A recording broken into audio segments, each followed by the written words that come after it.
know the gang got me. I know the gang got me. I know the gang got me. I know the gang got me. I know that they got me. I know that they got me. I know that they got me. I know that they got me. I know the pricks got me. I know the pricks got me. Mike Tyson in the shit. The whole city got me. Let two off in the sky. Now everybody listen. I'm too real for this shit. I'm punching the clip. I've been going on hit. We all be getting on hit. It's getting too hot. Time to move to Michigan.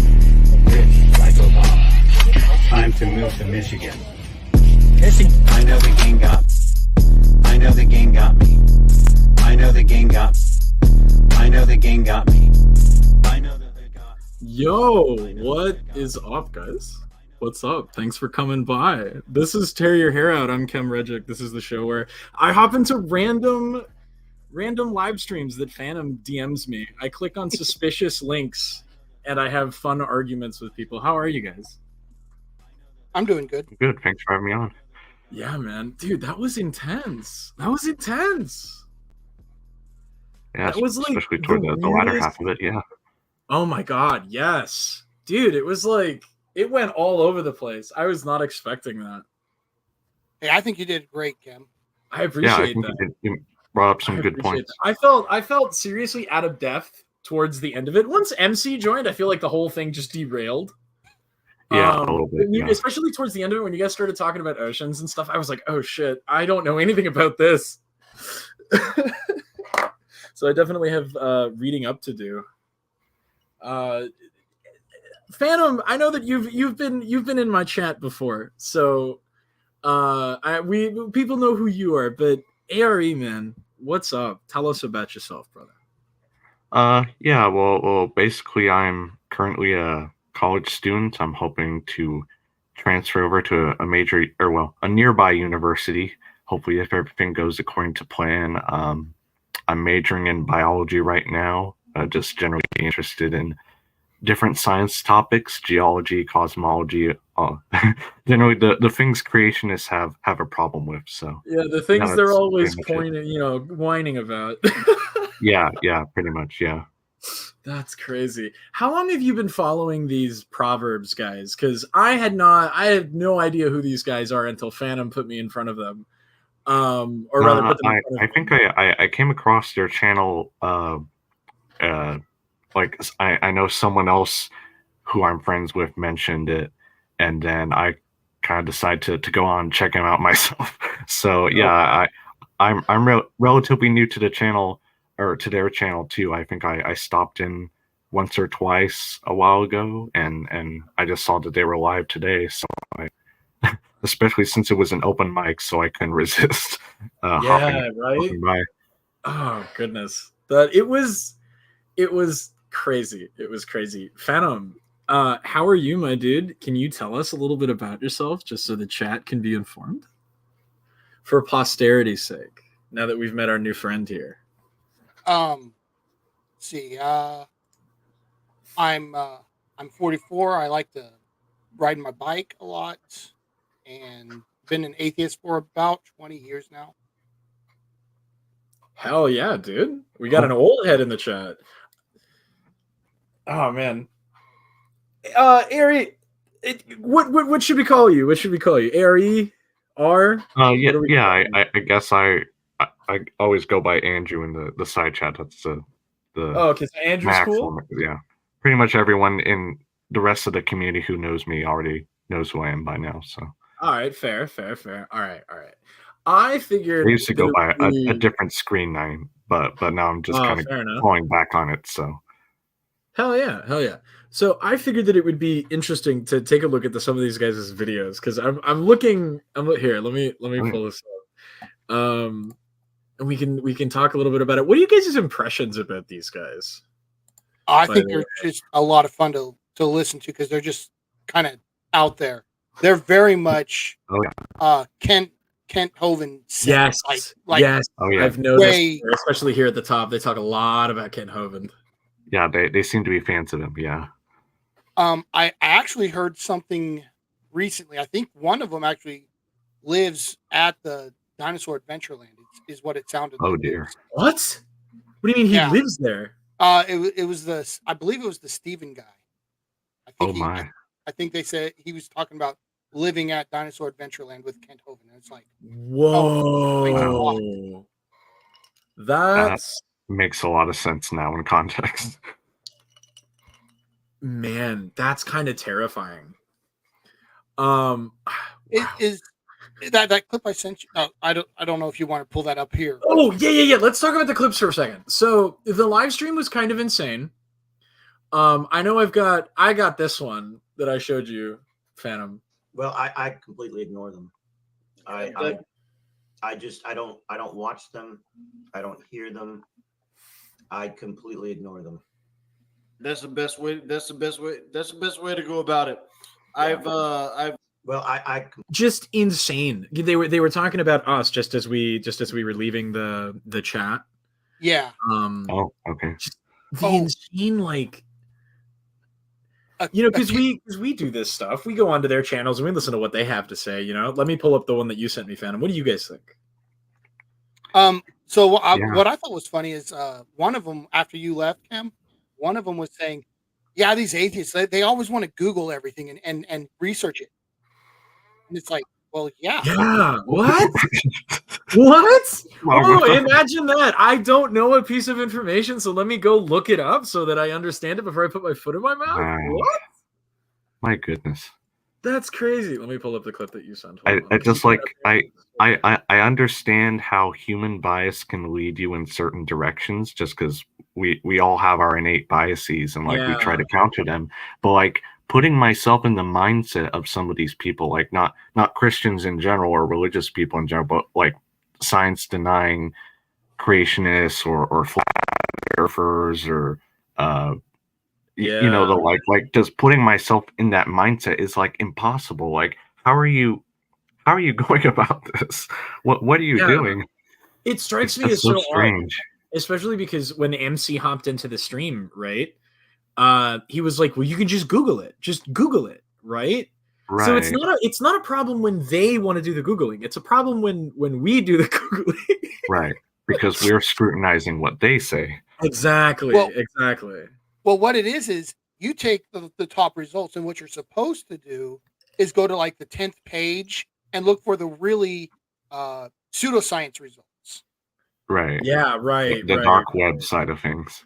Yeah. This clip is insane, Andrew. You have to watch this. I don't know if you've already seen this. And then like a couple of years later, I found out she was with a girl. And I'm like, okay. And is she attracted to masculine or feminine? Well, she's with someone that's kind of like masculine, dressed, like short hair. She's like the girly one. The other one's like. So find a 13-year-old boy about the same height, dress his hair about the same way, and see if she changes her mind a little bit. Oh my God. Okay, Dustin. But she's 21. I'm not saying that they should date. I'm just saying that maybe if you did a comparison, she maybe in her mind could work her way through some of those issues she's got with the body parts. Who knows? You know, anything could happen. Yeah. That's intense. It always strikes me very like it's just because they're highly conservative or just like that side of things in general, but like it always seems like a lot of the intelligent design or creationist channels that you find out there, at least the kind of fringe ones that you see, not the major organizations like CMI or AIG, like they actively like they're bigoted and they're putting out all this hate speech and going against people who don't like what they say and so on. So it's like all these trends out there. Yeah, man. It's really rough to, I mean, of course, it's the double whammy that gets me, right? Is where they feint you on the left with the home of like just the sort of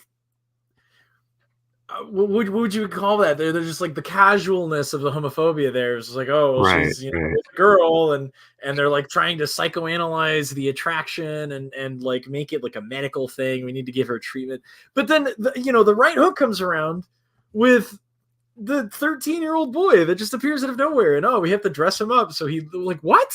What are you talking about? What is this That's odd. you're making? It's just.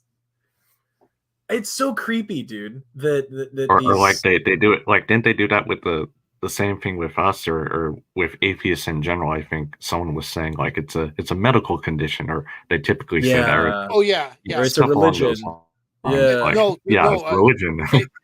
Before you got on, Cam, when I was messaging you hey, you should come on here and talk to them, they were talking about how belief in evolution is a mental illness, and we're here to cure you from it. Yeah. And even he mentioned that. He mentioned that. They were even going so far as saying, if you're an old Earth creationist, that's also a mental illness. Yeah. Which, I mean, it just goes to show that they're the minority of the minority of the minority. They're the loudest and the most fervent. It always goes back to a no true Scotsman. You weren't a Christian. Yeah. I didn't even want to say it. I felt like he just spelled it out for me. I didn't have to say, well, that's a no true Scotsman right there. It's like I really want to say when I was kind of jumping in on that conversation there that, okay, you may think that way, but apparently this isn't too problematic for some religious folks out there. So yeah. I want to take a look at their mission statement, since they have it plastered here on the channel. Statement. Oh dear! I want to get to know these guys. My big we got technical difficulties. There we go. This ministry is not monetized. They're not doing it for the money, guys. That's good, at least. Dude, does this have audio? Oh, there it is. What is the? What are we watching? I have no idea. An anime?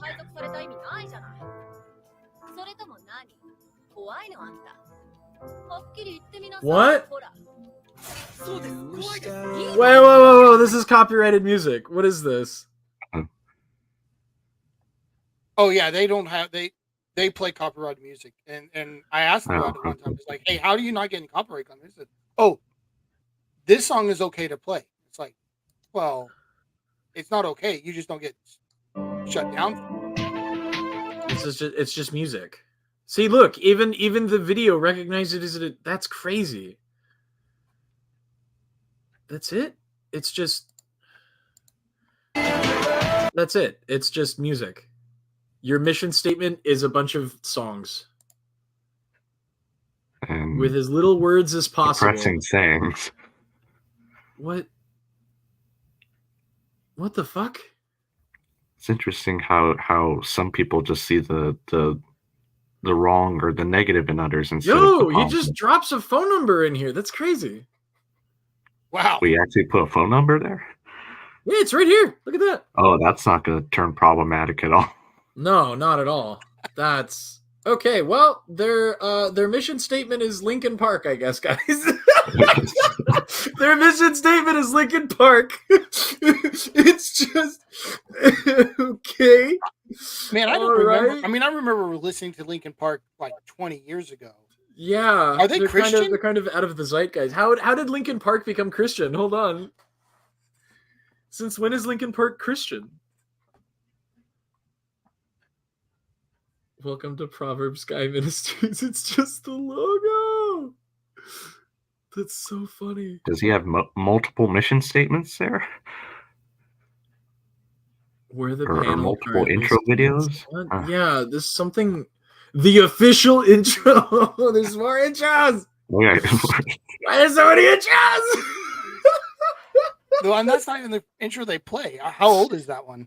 This is a year old. Fair enough. Okay, yeah, because the one, let's look at some more recent stuff. Yeah. The Declaration of War. Prepare for battle. Are you guys ready? You guys ready to go to war? Oh yes. Oh, we've got two logos.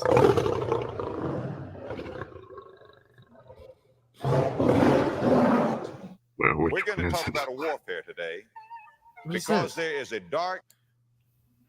These are just edits. They're just edits. Hold on. Is this just what their videos are? Is it just edits? Is that just edits and Kent Hovind streams? And like, no, look, David Wilkerson. This is somebody else's ministry. These guys aren't. Atheism on trial.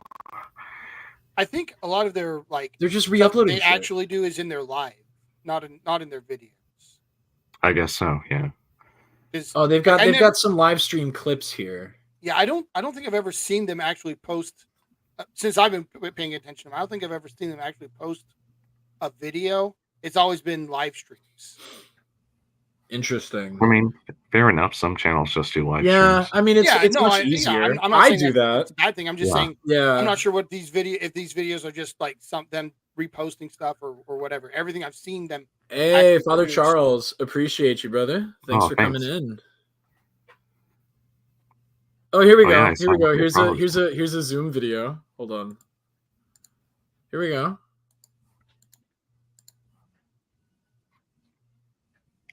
Oh wait, hold on. Am I in the wrong? There we go. I'm in the. Whoops. And the tree was the knowledge. So it was about your mind. It was about knowledge of good and evil. Sure. It was about knowledge. When Adam knew. Oh, that's the guy. That's Dustin. It was about knowledge. He's the guy that wants to knowledge. Set up a 13-year-old boy with a. Yeah, with the lesbian. What is this? It's just text. Hold on, dude. I'm so confused. All right, let's go to the. I don't want to just sit here and watch a 1-hour stream, bro. That sounds way too.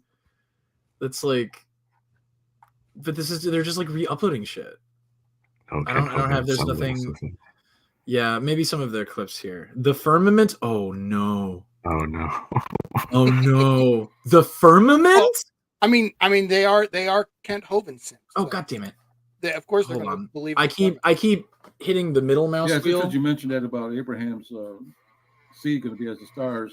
That's one of my studies, and I'm going to bring it up. It's on the screen now, real quick. Who is this? If we look at Lamentations, I believe this is where most of the people understand the flat Earth from the pancake Earth from the Scripture. We look at Lamentations 2:6. It says, "And he have violently Lamentations." As if it were. Wait a minute. Garden. The tabernacle and garden, I believe, were the same thing. Garden of Eden. And we see here, if we look on the right side of this little chart I got up, and it's Hosea 6:1-2, and it says, "Come and let us return unto the Lord, for he has torn, and he will heal us. He has smitten, and he will bind us up. After 2 days, will he revive us. In the third day, he will rise us up, and we shall live in his sight." I believe that the stars show this. The stars and the moon and the sun show exactly the Scripture. If we look at the days of creation, day 1, I believe, is when man fell from the garden.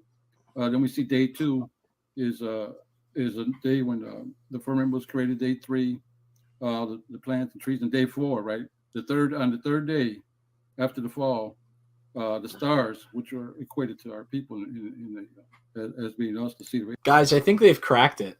I think they've solved it. I think they've got it. It's right there. How can we argue with any of this? No, really. How do we argue with any of this? How do we argue with any of it? Theologically, I guess. Theologically? What is... Oh, man. Oh, man. It goes so much deeper than I thought it did. So, Phantom, have you been watching them the longest then? Or has it been you, Andrew? I've been watching them for a few months at least. I don't remember exactly when I came across them. Well, I think probably out of the three of us, that's probably the longest. Yeah. So are these guys flat earthers? Is that the deal? Some of them are, not all of them, but some of them are. I know. I like one of them early on a few months ago. I was chatting and they said, "You're like a child because you don't understand." I couldn't even explain the flat earth to you because you're like a child. I'm like, what are you talking about? Yeah, just explain it. Well, that's always what they fall back to. They can't explain it. They just say it's complicated. you don't understand. I mean, to be fair, we do that to them a lot as well. Yeah, only that's when true. they say things that are just like clearly like, no, you Right. have missed something here. But I mean, I'm all for nuanced explanations and putting the details and things that are generally simplified. But I guess in this case, it's things that seem simplified and incoherent, but they don't explain why it's not incoherent. I guess if that makes sense. Here Like we go. they don't go further Tough into love. it. Yeah. It's like they hit this weird wall. Right. Here we go. Tough love for our foolish atheist brothers. Stump in the earth. All right, so brethren, right? We're going to be. Oh no! It starts with a Bible verse. He'll be the firstborn. Jesus Christ be the firstborn among many brothers, meaning us, his brother, and the co-heirs with heirs, co-heirs with him. Co-heirs. So Romans 8. That's what you just read about joint heirs. So I put it in here again. I was. Oh yeah. So Romans 8 about too sober for this. 17. And if children, then heirs and heirs of God, and joint heirs of Christ. Excuse me, If gentlemen. so be that we suffer with him, that we may be also glorified together. But James 2:5 also says, "Hearken, my beloved brethren, have not God chosen the poor of the world, rich in faith, and heirs of the kingdom, that he made promise to them that love him?" So we see heirs of a kingdom. What kingdom? God's kingdom. Has God chosen the poor, gentlemen? What do you think about that? Has God chosen the poor of this world? Mm. How do we feel about that statement? I guess how are we defining poor and rich in this case? No idea, man. But I think God doesn't like the poor a whole lot. Peter's here. I'm so sorry, Peter. I didn't notice you. What's up, dude? Oh, hey, Peter. You didn't notice me? I'm on fire, and you don't notice me? Dude, I'm sorry. I have two monitors. I'm over here looking at the Bible verses. I'm sorry. What's up, dude? How did you get to the Proverbs, guys?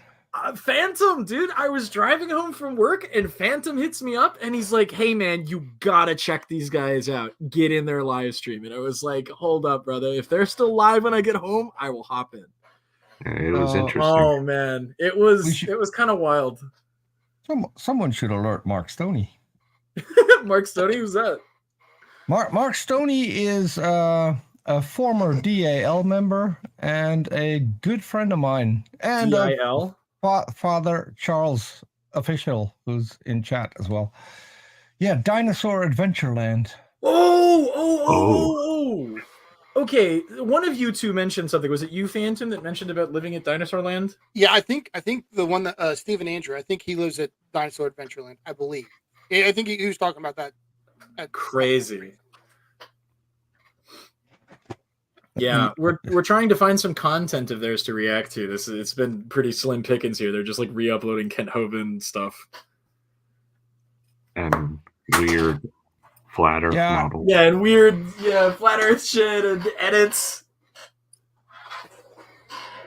Oh my goodness. Hey, it's good to see you again, Peter. I haven't seen you since Jackson Wheat's channel last time.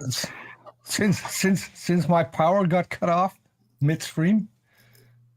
Oh yeah, what happened, dude? Well, we had a power outage. Usually that gets fixed in about an hour. It took them 10.5 hours to fix it. Damn. Not only that, they tried to turn it back on a couple of times, and that I had my computer on auto start, and so it messed up my entire computer. Oh. I hope you got that all Father fixed up. Charles is giving us a hot tip about this guy stumping the earth, a retired police officer. Interesting. And now online minister, apparently. Let's continue watching. What is God's kingdom? Everything, right? Isn't everything belong to God? Everything belongs to God, guys. You see this promise? Everything and everyone. This is amazing. Remember that. Wonderful promise to be co-heirs with Jesus Christ and heirs of the kingdom. So if we're heirs of the kingdom, what are we? We're the kings, right? We're the kings and priests. Scripture also, I should have brought that one. The king says he has need of Jesus Christ. What's up? Quick question. Shoot. Can I send Mark an invite Yeah, absolutely. Absolutely. Okay. Go for it. Yeah, man. No, we're all chilling in here. That's my name, right? Gonna go for it.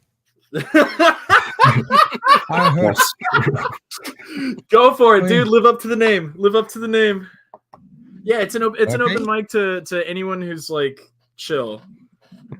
I've reserved the right to kick you out if you fuck with my chill. Okay. Yeah, that's fair enough. Oh man. Has made us kings and priests unto God. And then Luke 12:32, just to reinforce this wonderful promise. Fear not, little flock, for it is your Father's good pleasure to give you the kingdom. He wants to give us the kingdom. So there's that carrot on the stick, guys. You're gonna get it. You're gonna get it. Promise made to us by our Father. You just have to keep believing. Why always refer us to sheep? Yeah, isn't that a little creepy? What a wonderful thing. A little bit, yeah.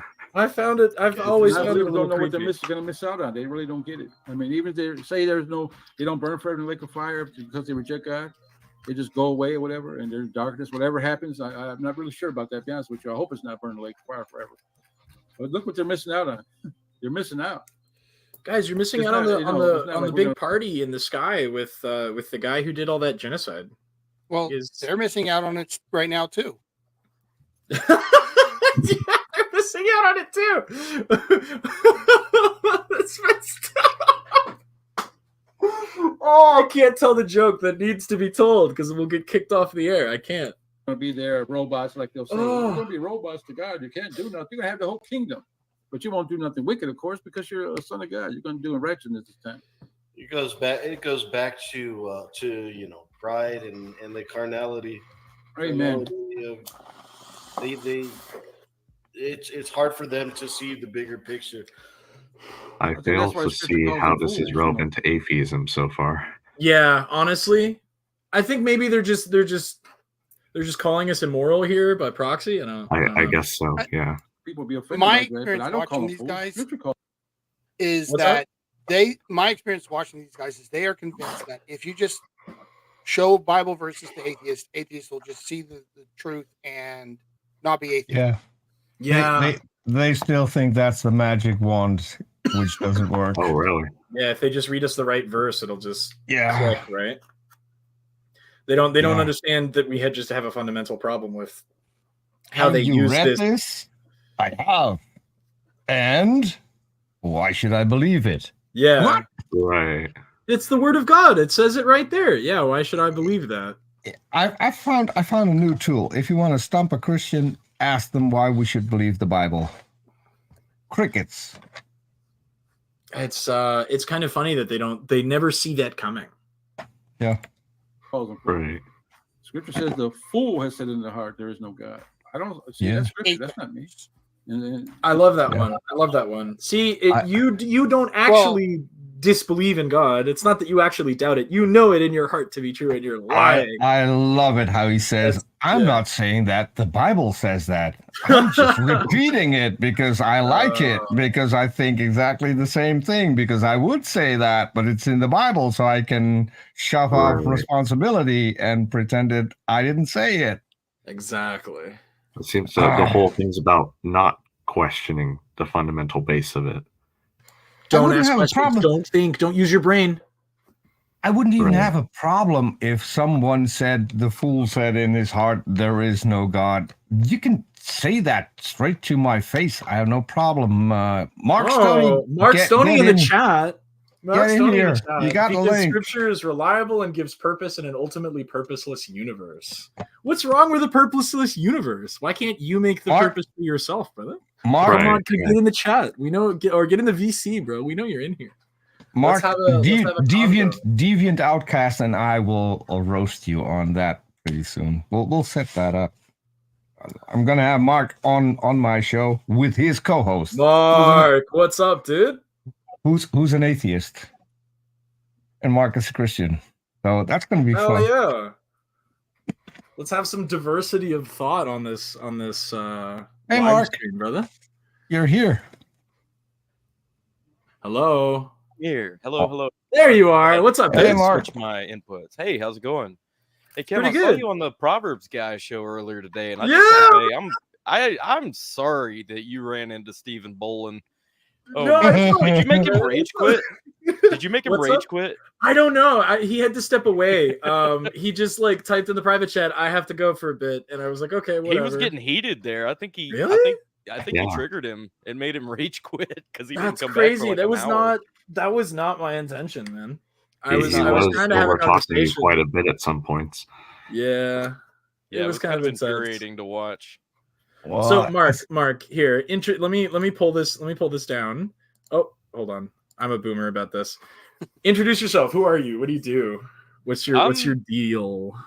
My deal. Your deal, Okay, so I've been on YouTube pretty regular since about 2021. I used to work for Kent Hovind, where Stephen Bolin currently lives right now at Dinosaur Adventureland.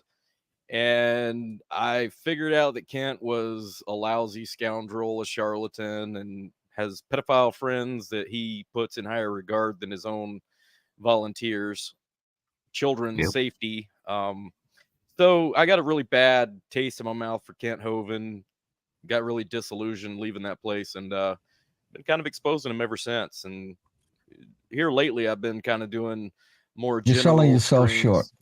You're selling yourself. So Mark did I'm not a salesman. Mark did 24/7 anti-Kent Hovind streams for a long time. Yeah, I had a couple of them that ran over 1,000 hours.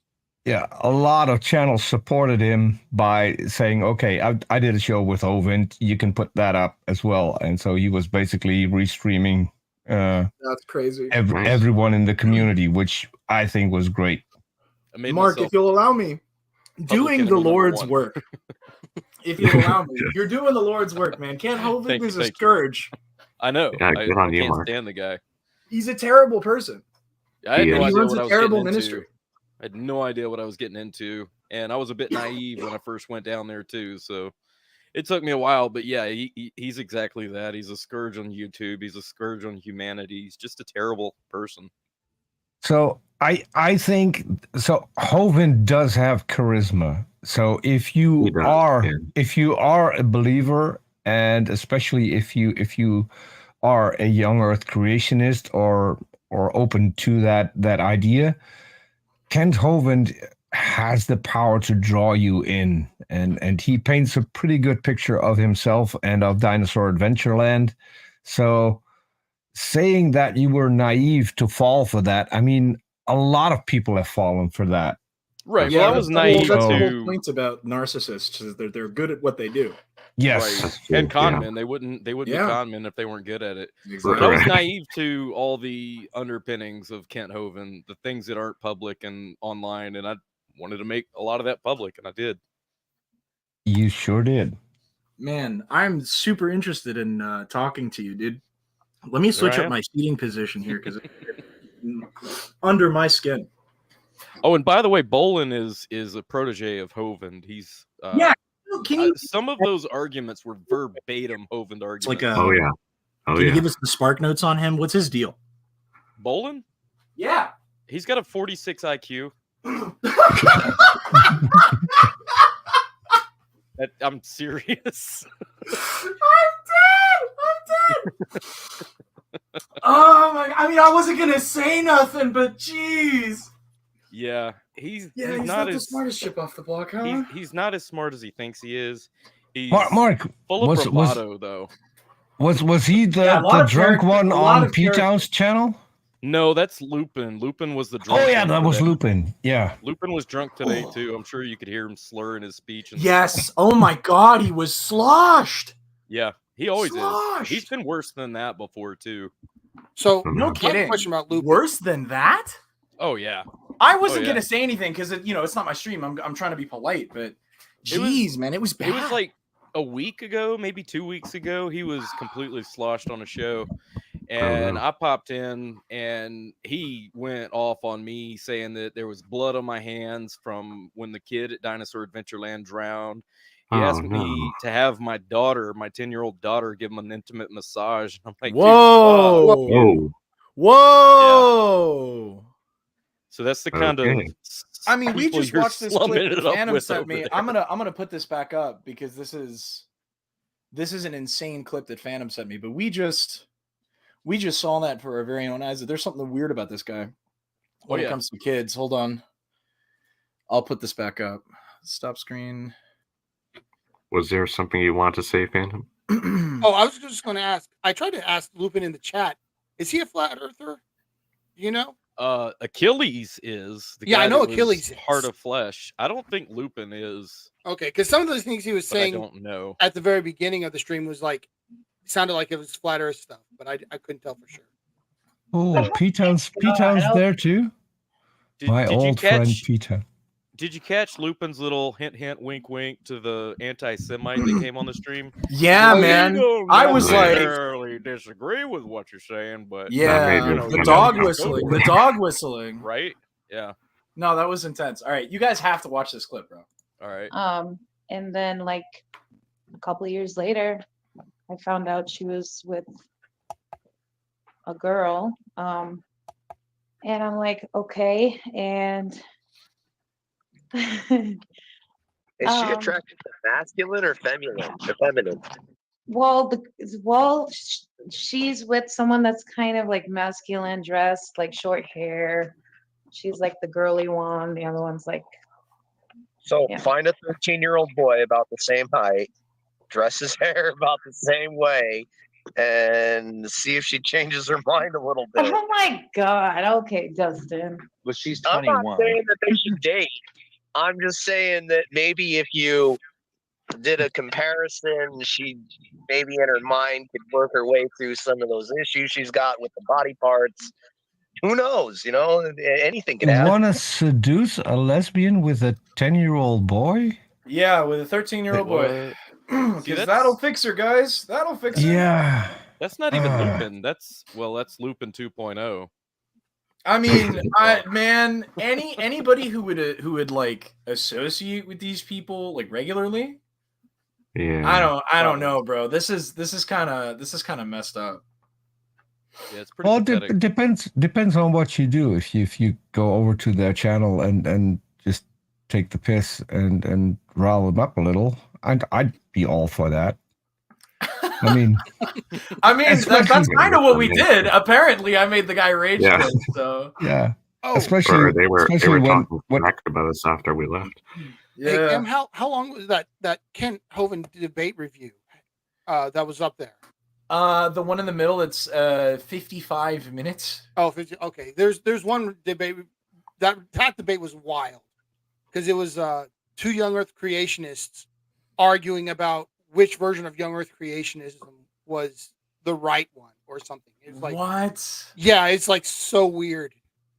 Was that Kent Hovind and what's his name? Steven Anderson. Yeah, Steven Anderson. Oh, and Kent lost. That entire debate. I mean, Anderson had him by the balls from start to end. I'll have to watch it. I'm not caught up on the younger creationist tea, bro. All Hovind did was complain and said, "Why are you attacking me? I mean, we're supposed to be in the same camp. Why are you attacking me?" Yeah, and Steven Anderson had no restrictions whatsoever. He called Hovind an idiot. He said the things he said were the stupidest things that he've ever heard. I love that. I hate Steven Anderson, but that was fun to watch. Yeah, that was, it must be really interesting to watch them eat themselves. Yeah, Hovind did a whole cry response to that, like, "Oh, he was picking on me. He was so mean to me." And then Anderson comes back with his response. Ken Hovind is a serial adulterer, a serial fornicator. Why would you even follow this guy? He's not even a Christian. It was great. I mean, to be fair, when some of the major younger creationist organizations like CMI and AIG publicly denounce Hovind and the arguments he uses and say, okay, don't associate with this guy, then that's kind of telling. Yeah. I have to say the Hovind Anderson debate and the Flaret debate that Greg Locke did, those are my favorite Christian versus Christian debates. Greg Locke, half of his church walked out. after that debate. Wow. Because it turns out half of his church is a flat earther. And so now Pastor Greg Locke is saying the earth is a ball. We can't have that. We're going to walk out. Yeah, no, that unacceptable. How could anybody ever stand such a travesty? I mean, I wanted so bad for somebody to ask Achilles if he believes in a global flood. What do you mean? He's a flat earther. Flat earther. Yeah. So funny, man. Oh, dude. I never thought of that, Mark. I'm going to steal that whenever I get to. Go right ahead. Yeah. If I may Flat give Earth a Christians are- half a point for Kent Hovind, I will say at least he publicly denounces flat Earth too. At the very Yes, least. but That's not saying very Give much. the devil his due. Give the devil his due. Yeah. It's too bad his channel got taken down and no one saved all of the videos, but he did do a response to flat earthers, but he had to have someone else do the research for him. He couldn't do it himself. He had a guy from Didn't he make a new channel anyway? he had a guy. New channels. Yeah. He had a guy from South Africa who was a pretty likable guy too, who's since left Dinosaur Adventureland. He had him do all the work, and then obviously Hovind took credit for everything. Of course, as you do. What a terrible human being. Yeah. Never mind. I take back my point for him. Well, it was only half a No point, pity points. so- Yeah, not There's so I have to say there is some good things to say about Kent Hovind, because if it wasn't for Kent Hovind, I wouldn't be here. I wouldn't be on YouTube or Twitter, and I wouldn't have met Mark, and I wouldn't have met Kent Hovind's ex Cindy, who's also a wonderful person. We might disagree on whether or not there is a God, but I mean, decent people are decent people. Yeah, there's other that's things what it's we about. disagree on too. So, like whether you can even have a discussion or not. Yeah, apparently. Shouldn't have. Speaking of having discussions, Mark. Yes. Mark, I don't want to put the spotlight on you, brother, but I kind of have to, because you're the token Christian in the room, and so I have to ask the question. I'm used to that. I'm so sorry, dude. You seem like a genuinely like a super chill and awesome guy, so I'm really excited to have you here. Appreciate that. And I'm really excited to talk to you because Peter has hyped you the fuck up, bro. Let me tell you, Peter and I are good friends. I do the Yeah, same for man. him. Yeah, honestly, Peter has been super, super cool. It's been amazing getting to know him and hanging out with him and mutually complaining about a certain Canadian. Yeah. Who shall not be named for the purpose. We should send him to Dinosaur Adventureland. He'll fit right in. He can Doesn't he- teach isn't he- Kent. isn't he- He can teach Kent how to send dick pics. Oh, Isn't he a fan of Kent Hovind's? Doesn't he subscribe to some of the stuff that he says? So he uses Kent's arguments, but depending on who he talks to, he pretends that he's not a fan of Kent Hovind. If he knows that the person he's talking to is very anti-Kent Hovind, he will just pretend that he's not really a fan of Hovind. Oh. He does the same thing with AIG, by the way. I mean, Well, I didn't know I got him Brett to Keane was admit- Canadian. no, this guy. So Mark, did I show you the Jesus video with the air drummer in it? No, I don't think so. So that's the guy that we're talking about. Oh my goodness. He does air drumming, but because he has a porn addiction, he doesn't have internet at home. So whenever he wants to do live streaming or anything, He goes to Tim Hortons or to McDonald's, Yeah, and he he just goes- sits there in front of and he's- everyone and their fucking grandmother. Yes, And he and opens so his computer. the people can't hear the music, and he's air drumming, and he's sitting right in front of the window, Oh, and people are walking past, Dude, he will looking send people in into a amazement restaurant of and do that. what Like, this idiot is doing. There are multiple And videos where you could see other people in frame, like next to him, sort of Yes. giving him side eyebrow. It's hilarious. Yes. And he also does martial arts instructions, which which at times include that you have to ask the guy that you're fighting to hold still for a second so you can get into another position. I'm not kidding. I'm not kidding. Here, hold up. Put your guard down for just a second. Yeah. Put your lower your hands. Lower your hands. Yeah. To be fair, Stay there for a second. I need to get behind you so I get you in a lock. Wait, truce.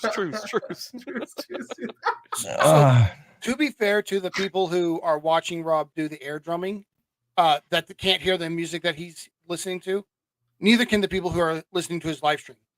No. No. There's never any audio. And recently he found something to enhance the videos because he's done live streams air drumming with no sound and no video, just a black screen. What do you have to use your imagination? Yes, I mean, this guy is so incredible. And if you if you see the church, you're gonna laugh. It's some decrepit tiny building in. So quick correction. So the church that I sent you is probably not the current church he goes to. I did some additional digging, and it seems like it might have been a church that one of his mentors went to, because he appears in videos on this guy Timothy Mosh. That's making it worse. Yeah, so this may be a church that he used to go to and no longer attends, but he did minister there for a time, and there is footage of him doing courses and stuff. The video I saw of the sermon was in a room that wasn't bigger than your average living room, I think. Yeah, no, it didn't look very big. But there are other videos of him running seminars at larger churches. He apparently instructed a seminar on apologism, where he says absolutely the exact same thing that he says in all of his live streams. Nothing new under the sun. Oh my goodness. Mark, this guy wanted to take Arn's phylogeny challenge. He still can't say the word phylogeny because apparently that's all the time. That's a hard word, and he thinks that it's one of them $5 words. Yeah, he countered the challenge. Still doesn't know what the challenge is. This guy is such an idiot. I mean, yeah, And the best thing, he's going to teach apologetics on an academic level. Oh yeah, he's starting a course. He's going to charge people money to learn about his apologism. I can't wait until people start suing him. Certified to work against Catholics as well. Apparently. How would you sue for that? There's a Canadian in the chat. Look at this. Yeah, Canadians. I'm kidding. We love you, Aiden. We love you. So Mark, let's talk. Should we talk? Can we talk? I'm down with it. Hell yeah, man. So tell us, what do you believe? First of all, let me get an outline of who Mark Stoney is.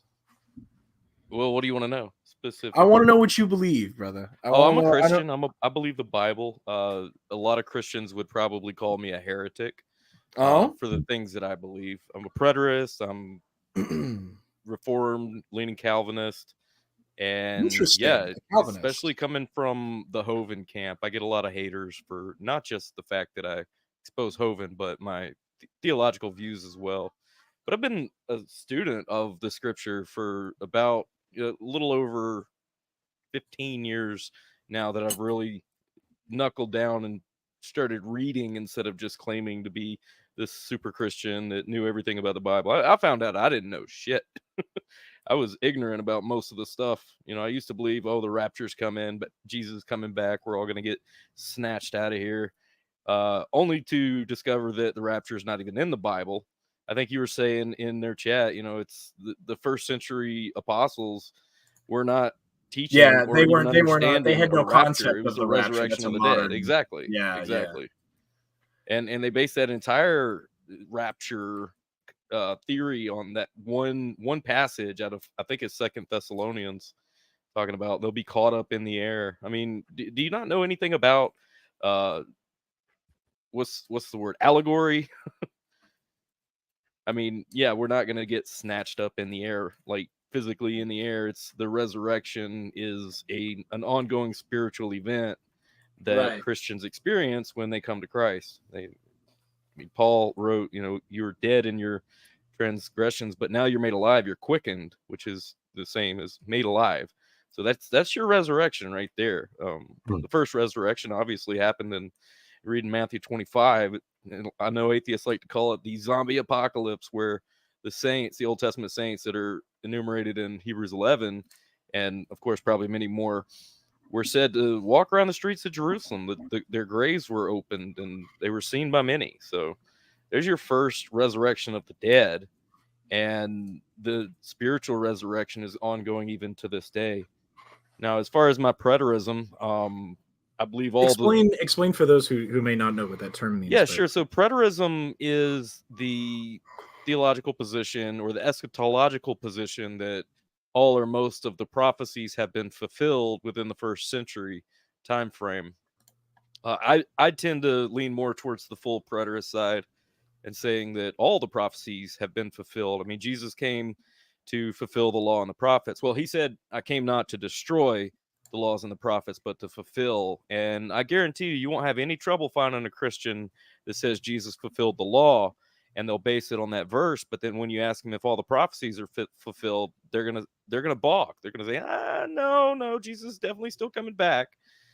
No, those events were fulfilled in the first century with the destruction of Jerusalem, and the historical extra biblical accounts of the signs that were in the skies.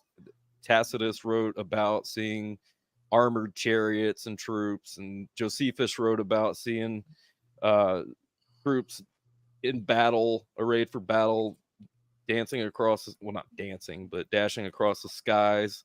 These things were, I don't know how that all happened, but I think there's enough evidence, and not just from scripture, especially from scripture, but also from extra biblical and historical accounts, that those events took place in the first century.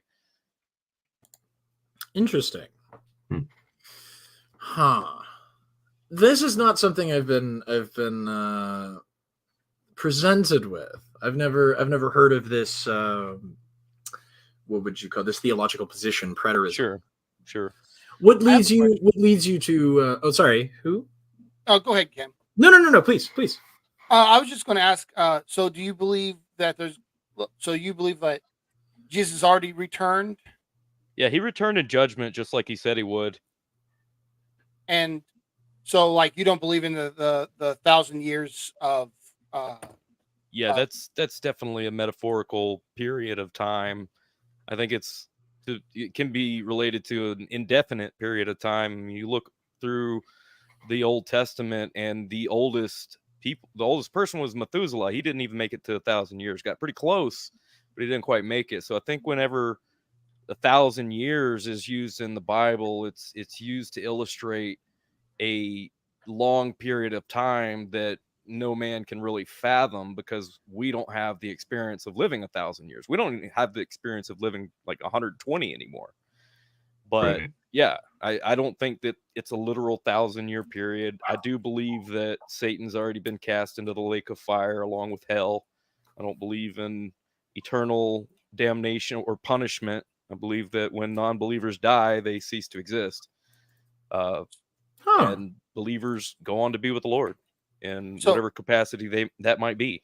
Wow, what a generous. Honestly, I respect you for that. That's massive. Yeah, I get a lot of hate for it. No, man, that's awesome. Like, that's honestly, as a Christian, I think that's probably the most generous position that you can take, unless you're a Mormon, I guess.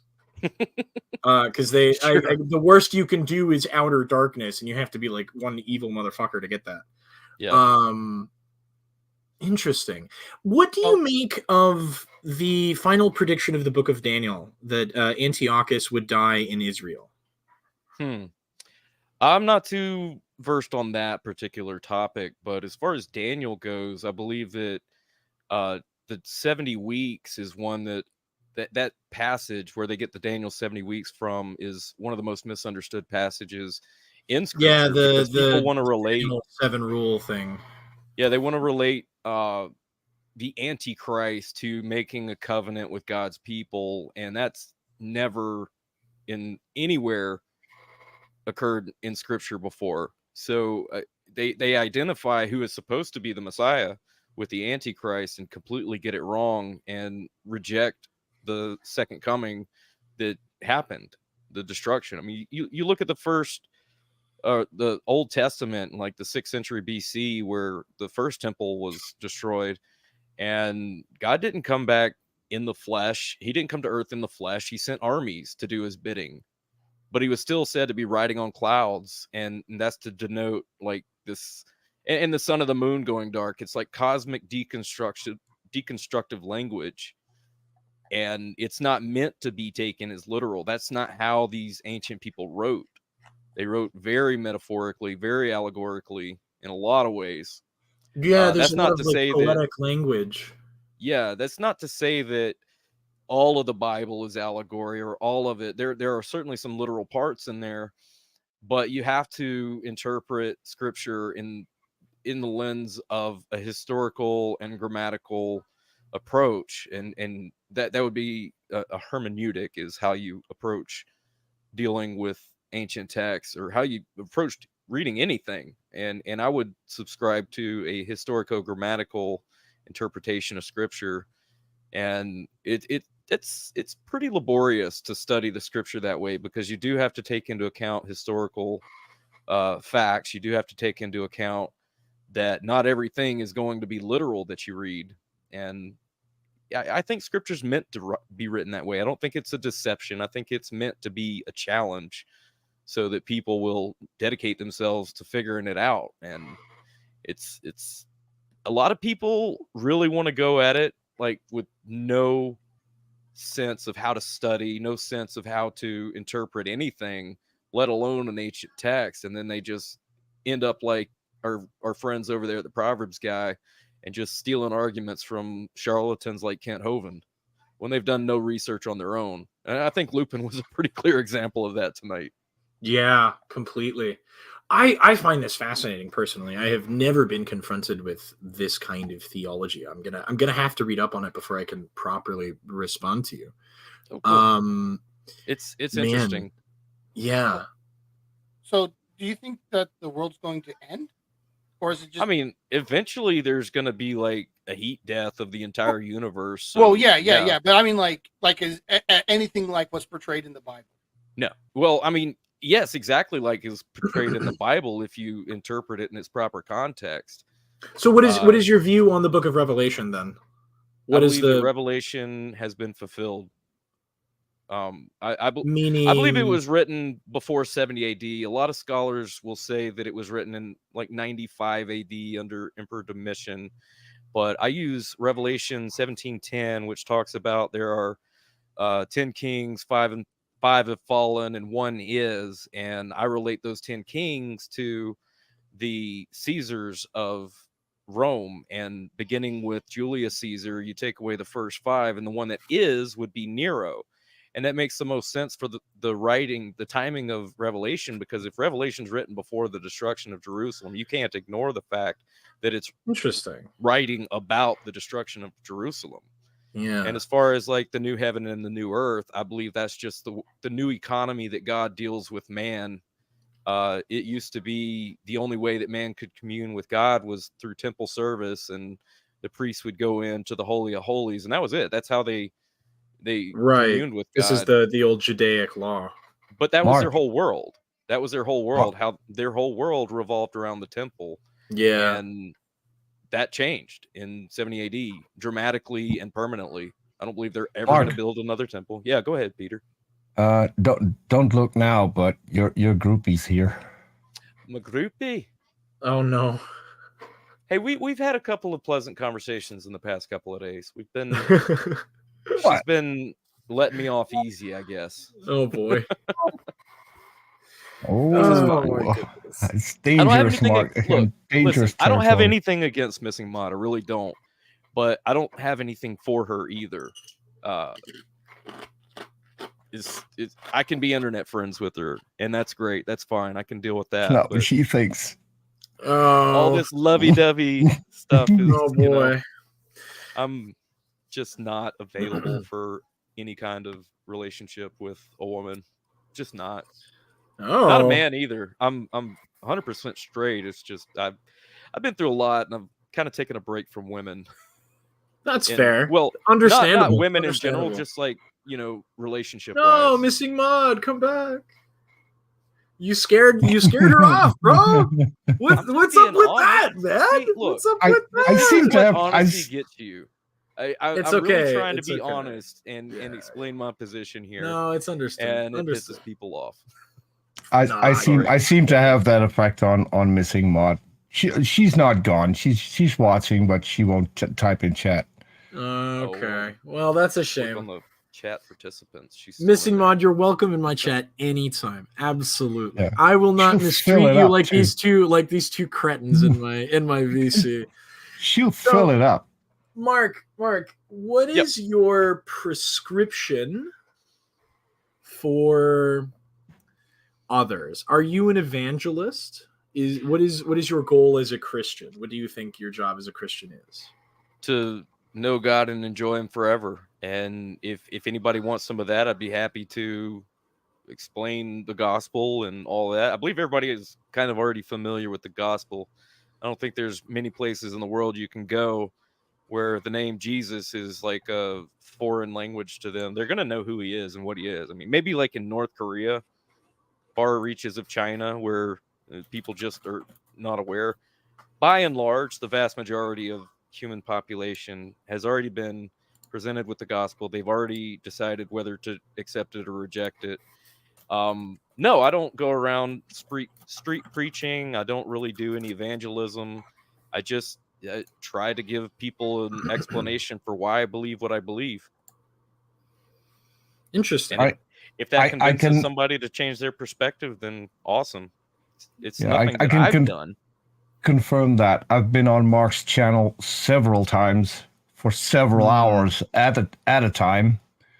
The whole religion thing doesn't come up much. That's we had a show last night. Honestly, super respectful, man. Big ups to you for that. I think that's the way it should be.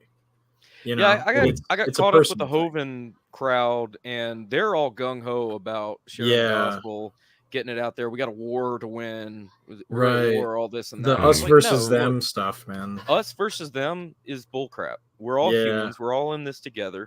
Yeah. And if you want to believe something that gives your life purpose, more power to you. If you don't, so be it.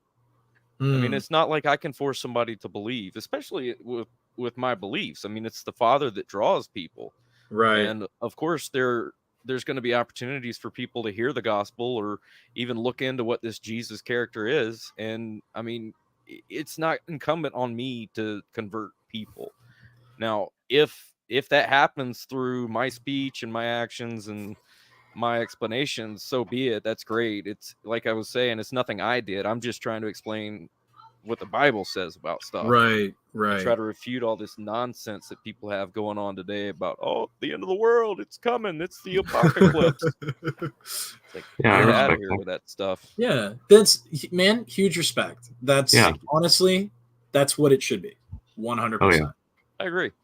Yeah. I get also so saw Phantom left, so pleasure meeting you, Phantom. Hope to see you again another time. Yeah, Phantom had to step out. Big ups to that guy, by the way. Cool, super cool dude. It's awesome to have him.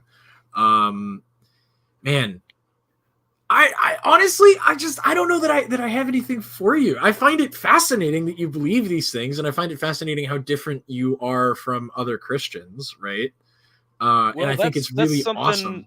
Yeah, I wanted to say something about that. I get so frustrated listening to people like Stephen Bolin and Achilles Stumping the Earth, and especially Dan Posey. Oh my goodness, if y'all haven't listen to Dan Posey's incoherent ramblings.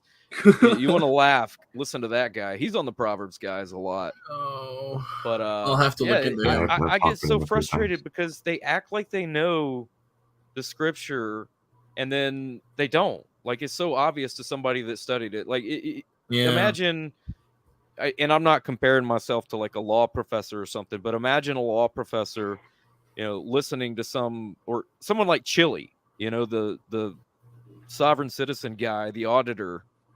It's dumbfounding listening to some idiots babble on about stuff that you're familiar with and they have no idea what they're talking about. So I feel your pain. I felt your pain while you were in there with the Proverbs guys. I mean, it was just kind of. I've mostly been doing one-on-one stuff, right, or like chatting with other people who sort of share my frustrations with some of our problem children.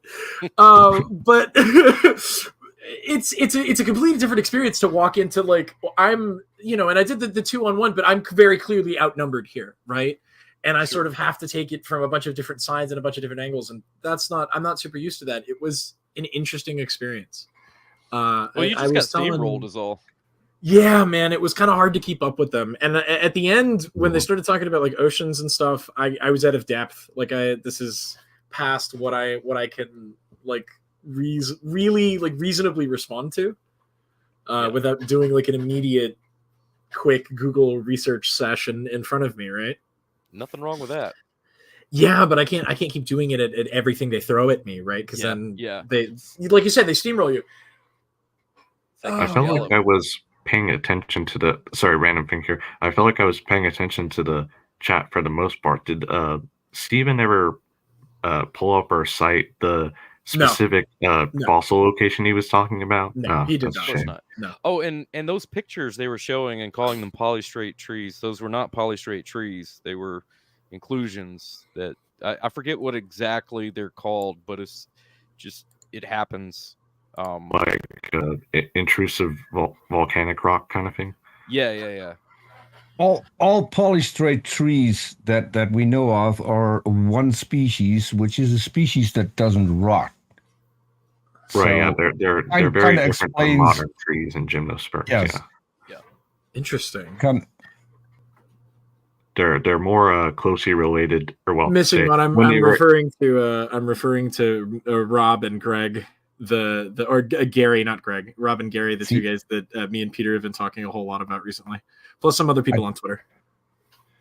Yeah, and Gary. Oh, Gary is. Oh man, Mark. I don't know if you've heard of Gary, Mr. Fort Worth Crosstalk. No, I haven't.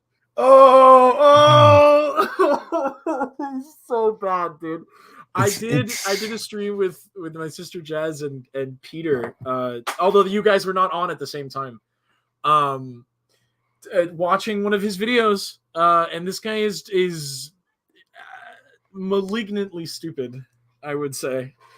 It's so bad, it's dangerous. And a massive hypocrite. Oh, and a massive hypocrite, yeah. They keep talking about morality, and all that Gary does is comment on good-looking women while being married. I'm gonna pull this up real quick, Rumble.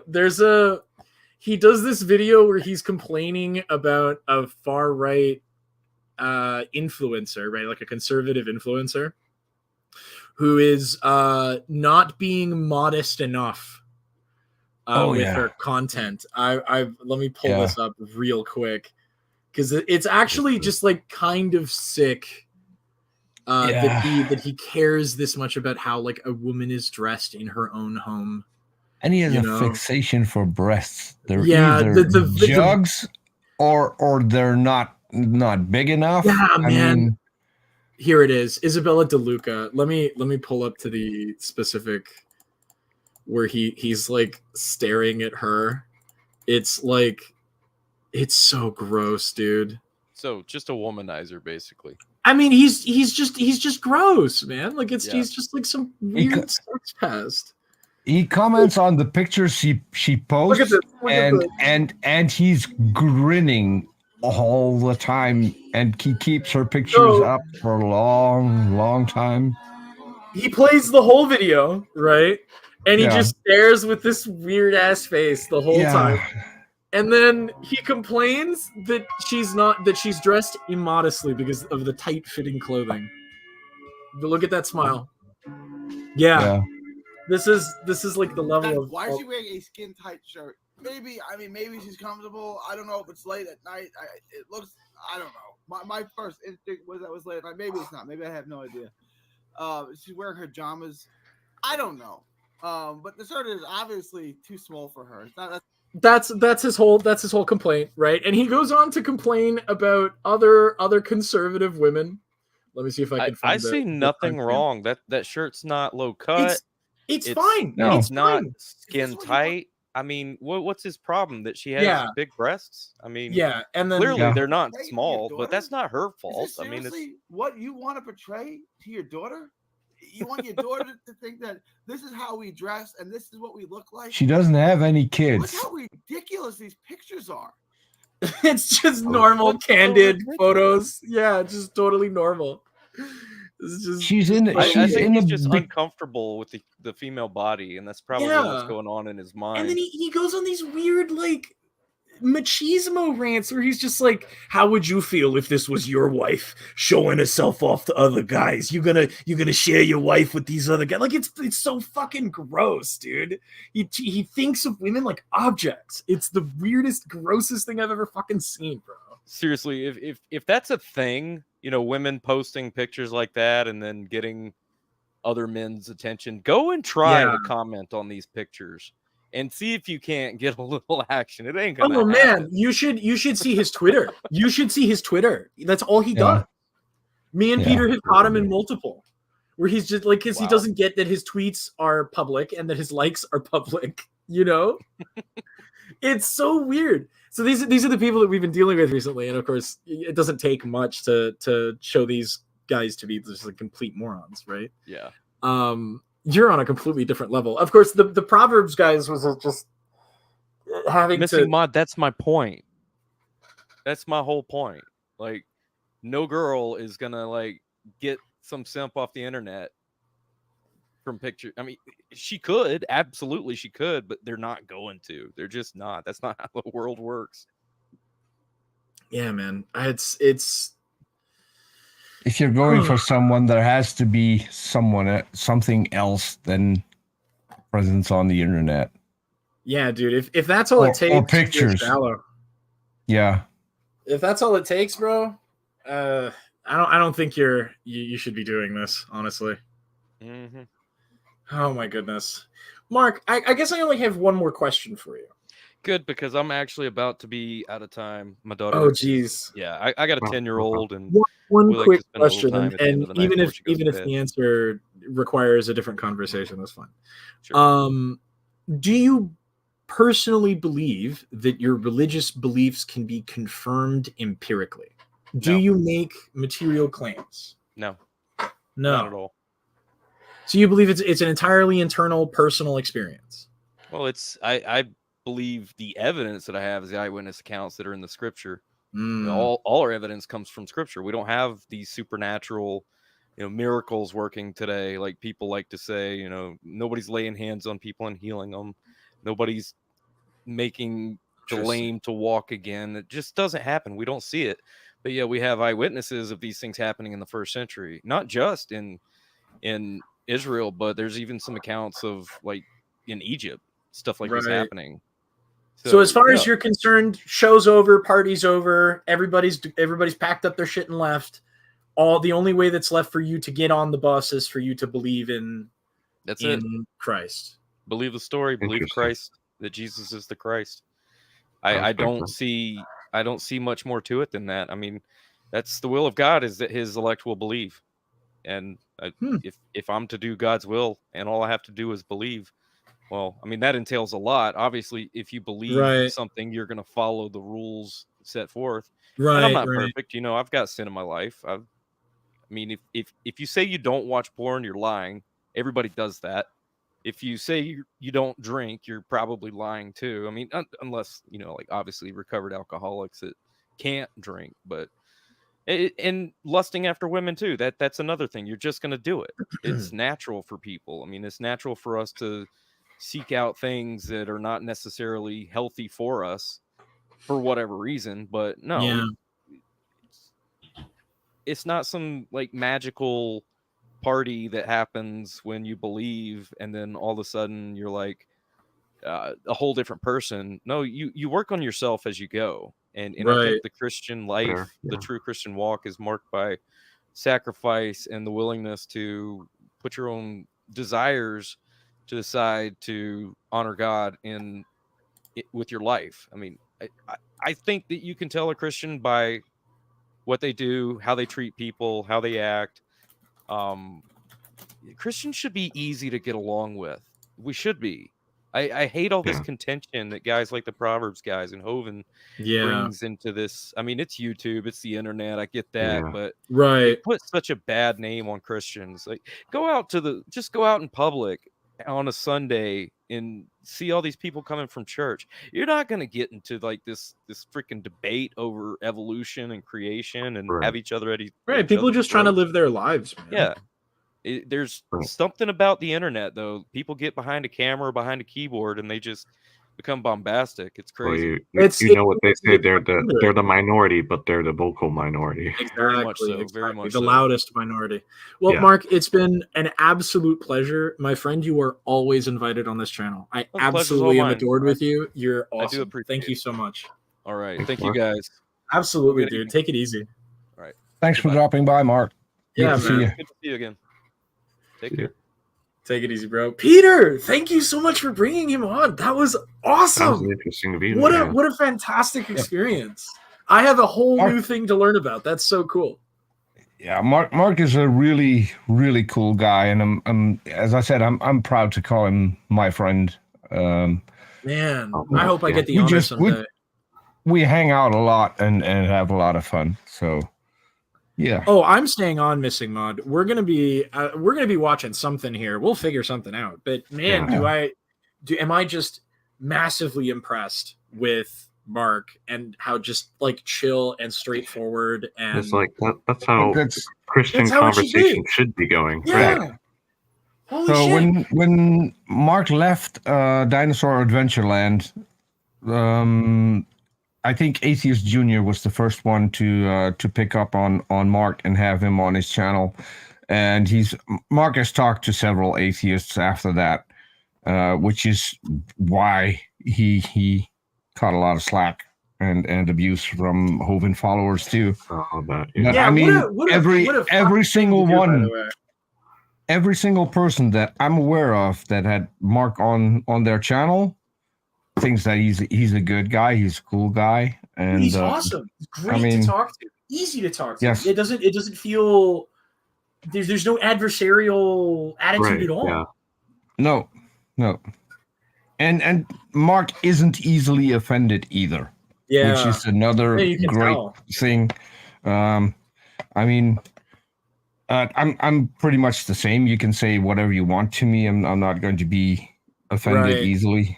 I get offended more when piss me off, but yeah, I get offended more when they go after other people who can't defend themselves. We all some more so than others. Yeah. It's really cool to see like a chill, calm voice on the other side of that of that conversation, man. And it's really cool to see somebody who it is a personal thing. It's not about pushing it on other people. It's just like, no, this is just the way I want to live my life, and that's and you for don't me. have to deny conventional science to do I that. sound like an easy takedown. What does that even mean? What does that even mean? Missing Mod, explain yourself. Oh, what does that mean? Yeah, I mean, so she said don't challenge her. Well, Missing Mod, put on a tight t-shirt, do some cooking, and jump on the stream. Okay. At least we will have one Christian watching if you do. Not for us. I'm asking on behalf. Dude. Okay. He's asking for a friend. Yeah. Okay, yes. dude. Asking for Gary. I mean, Gary's such a lonely guy. I mean, you got a ring, Peter? What does that mean? What are you guys do I have doing? a ring? I have a ring, just not a wedding ring. Never had one. Never gonna get one. Hey, yo. All right, so man, I want to see if I can find I a think better. In all fairness, I think a penis ring is going to hurt too much, so I'm not going to. All right, dude. All right, dude. All right, dude. That's not. I mean, it's a thing. Probably, but let's not go there. Yeah. Well, what's it called? I don't need that imagery. Thank you. I don't know. I've heard a story that the reason guys got that is so they could tie it up so it wouldn't flop around. I don't know if that's the case. Still seems to me like no, not gonna go there. Yeah. Nope. Yeah. Not something I would do. So, in other news,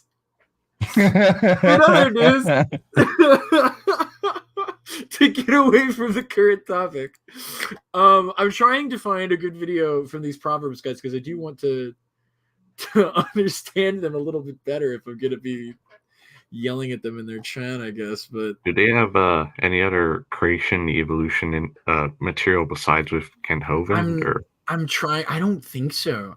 A lot of this stuff is just re-uploaded or it's edits, and it's like other people. It's not any of them. Denison and Trespass. What's up, man?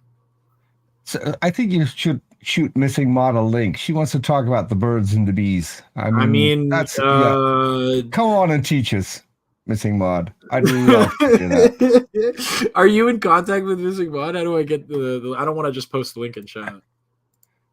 I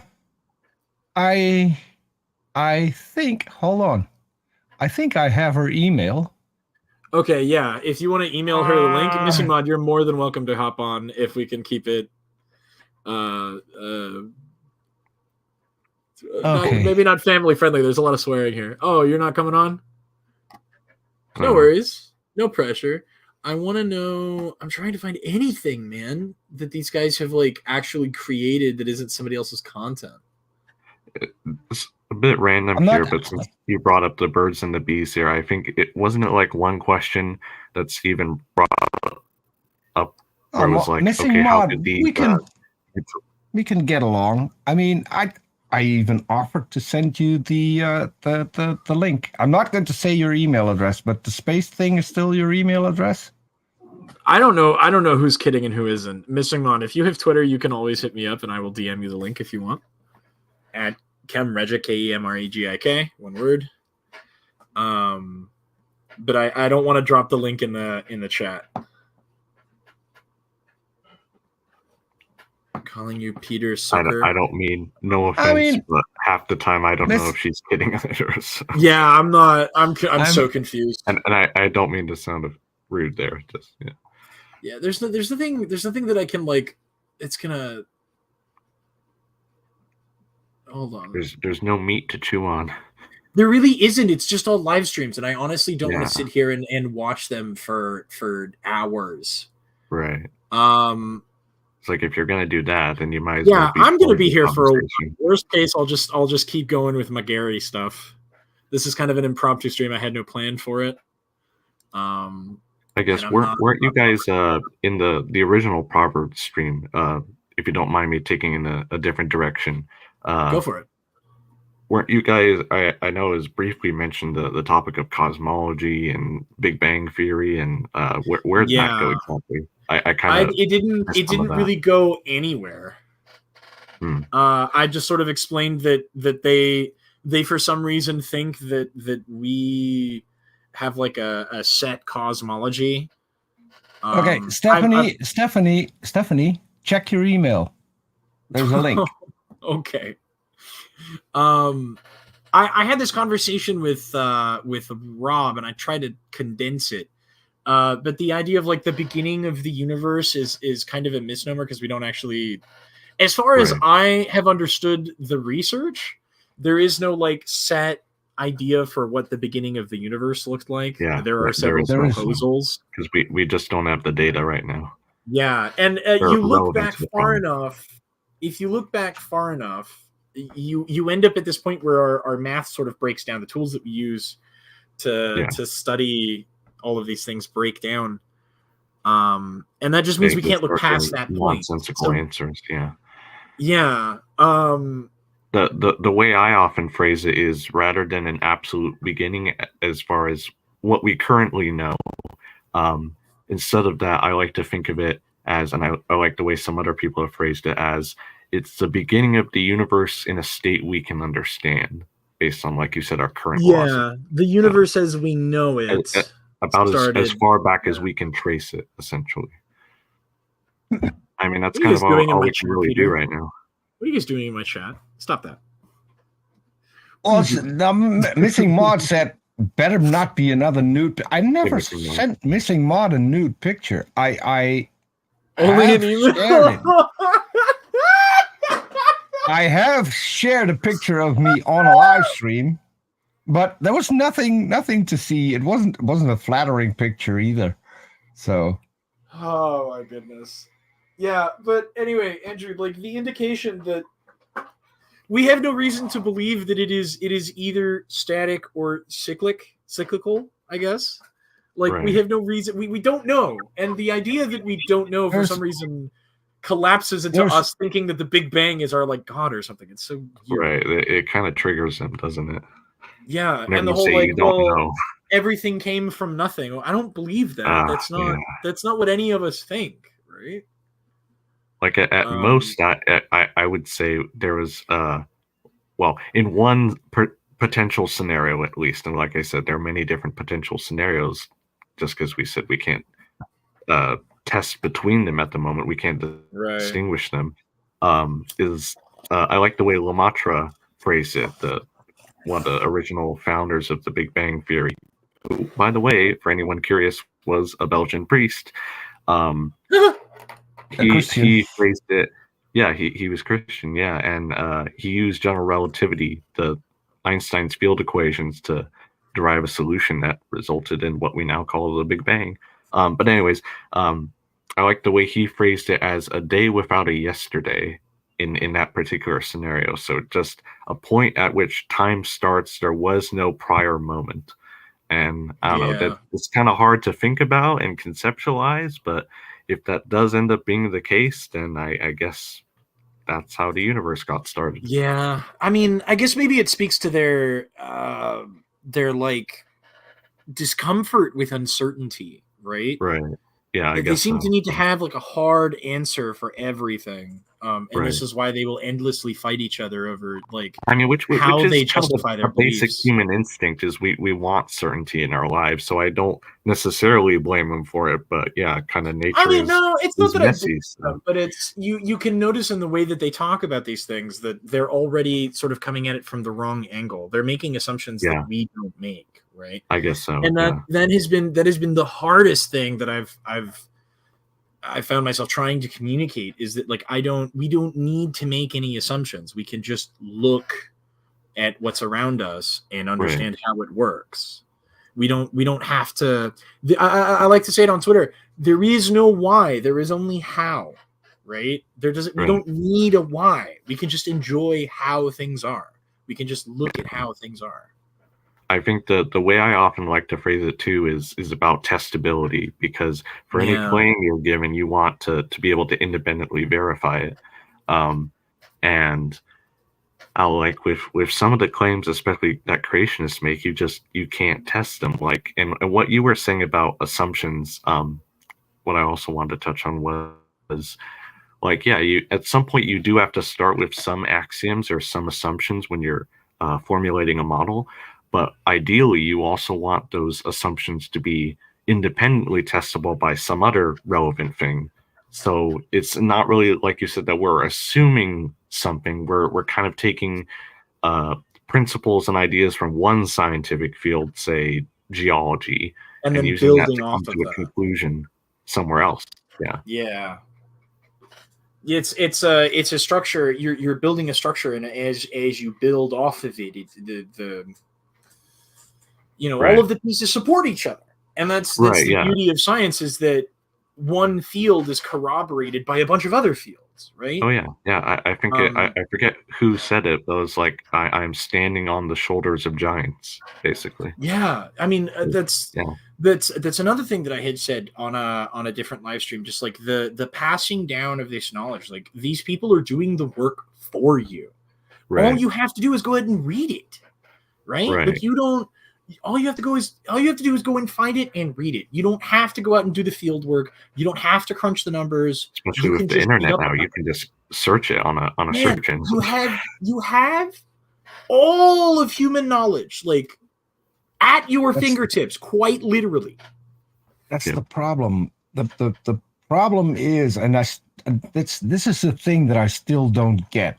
Yeah. Because they argue against everyone who's a specialist in the field because they have the people who have done the work.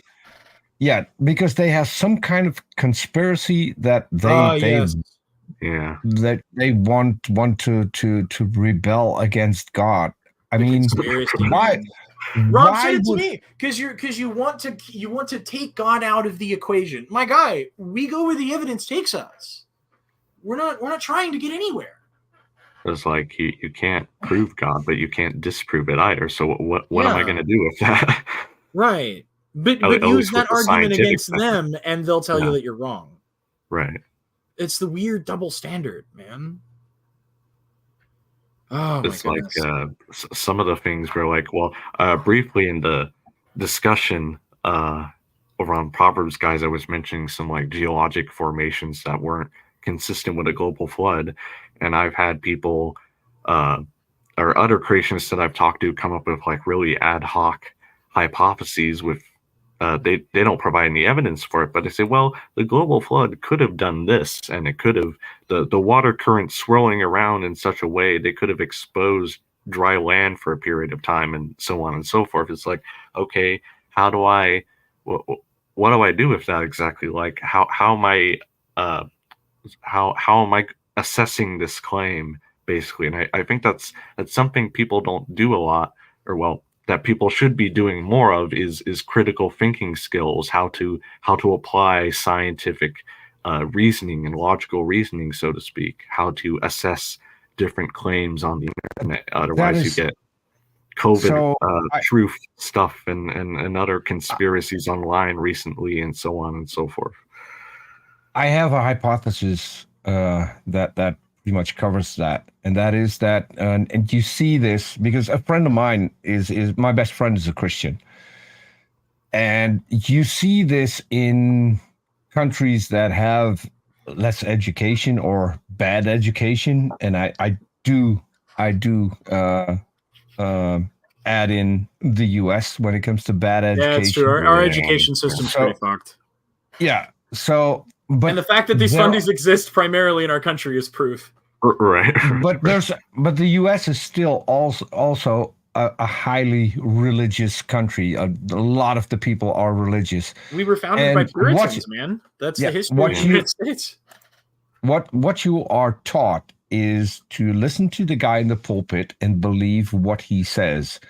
If that is what you're taught, if you can't question the guy in the pulpit, that is going to hamper you for the rest of your life. This is why I'm an anti-theist. Why I want religion gone, not through force, but through education, because it's bad for humanity.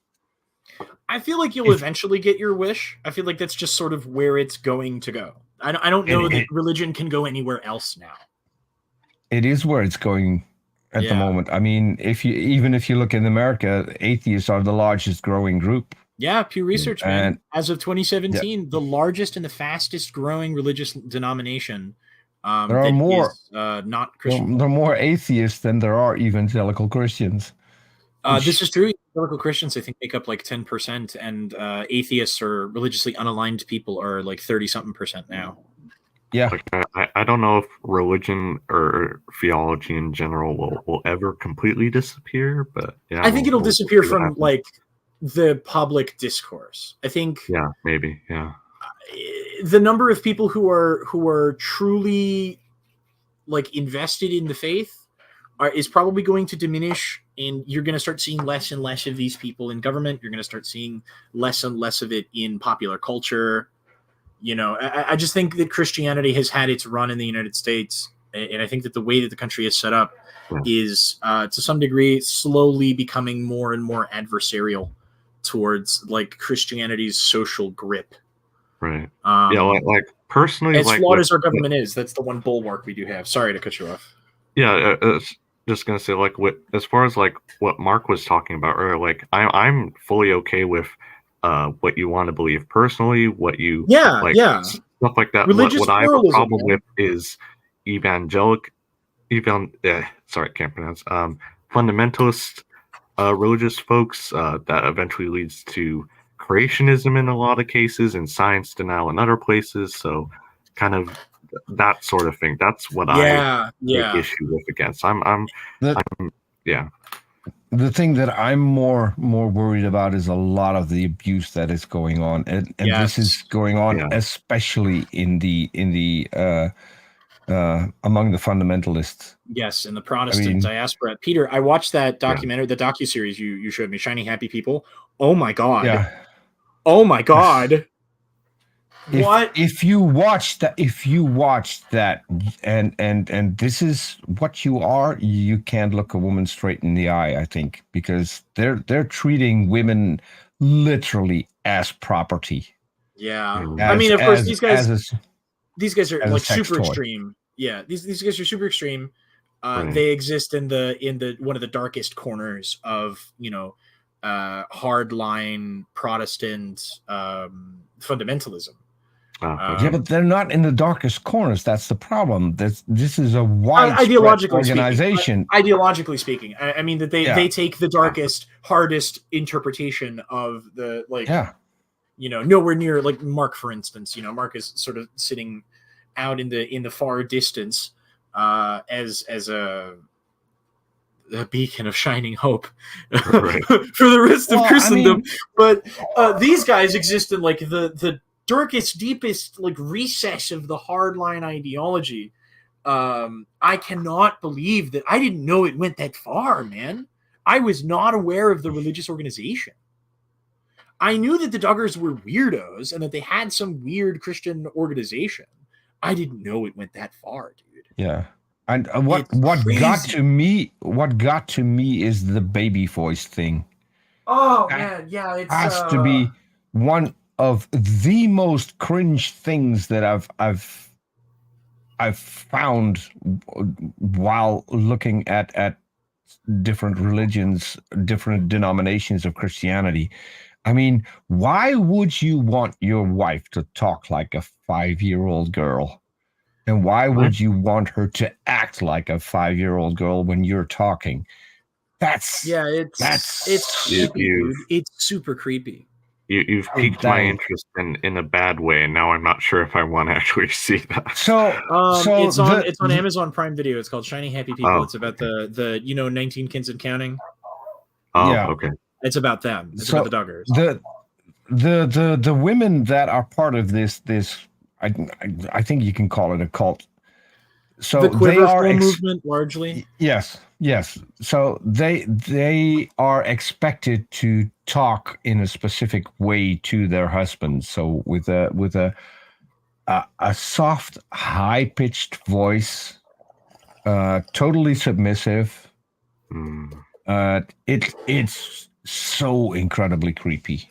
I mean, yeah, that's the whole thing. The submissiveness, the meekness. They're supposed to be like under the the command of the father of the household, the man of the house. Yes, it's very creepy. I think was it Phantom or somebody else who came from an IBLP branch. Someone in my chat had spoken about it. Sounds like almost like patriarchal society in ancient Greece. No, I mean that's exactly what it is. Is that they're like super heavy on the patriarchy stuff, and not only that, but the main teaching is that they are supposed to have as many kids as physically possible. Yes. That is like the main teaching. Like arrows in the quiver of a hunter. That's I think the phrase that comes out of the Bible. The quiverful movement. That's why 19 Kids and Counting like became a thing, is because they Oh, had over a dozen kids, because they started at 13. They Right. had one show a year with TLC, and they are like the main reason why TLC is a massive television network now. We're getting requests from Mark to go back to Proverbs, guys, I guess. What we think of Dan Pazzi. If there is a video that you can, I can't identify which videos are of them and which stuff is like reposts. Dan Pazzi hopped in for a hot second before I left in the stream. He didn't Is say there a much, particular surprisingly. video, Mark, that you can point me to? Because I don't know what I'm looking at here. I don't know Like, where we I need should content. be. Yeah, man, I want something to talk about, something to react to here. Let me see, dude. Yeah, you picked the wrong horse to ride on YouTube. You picked Rob. What do you mean, Now, man? no one wants to talk to Rob anymore, so there's nothing to review anymore other than air drumming and out of focus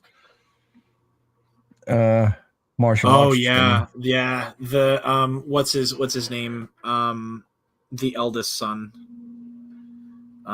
What's his fuck? It got caught downloading a bunch of illegal content out of his used car business.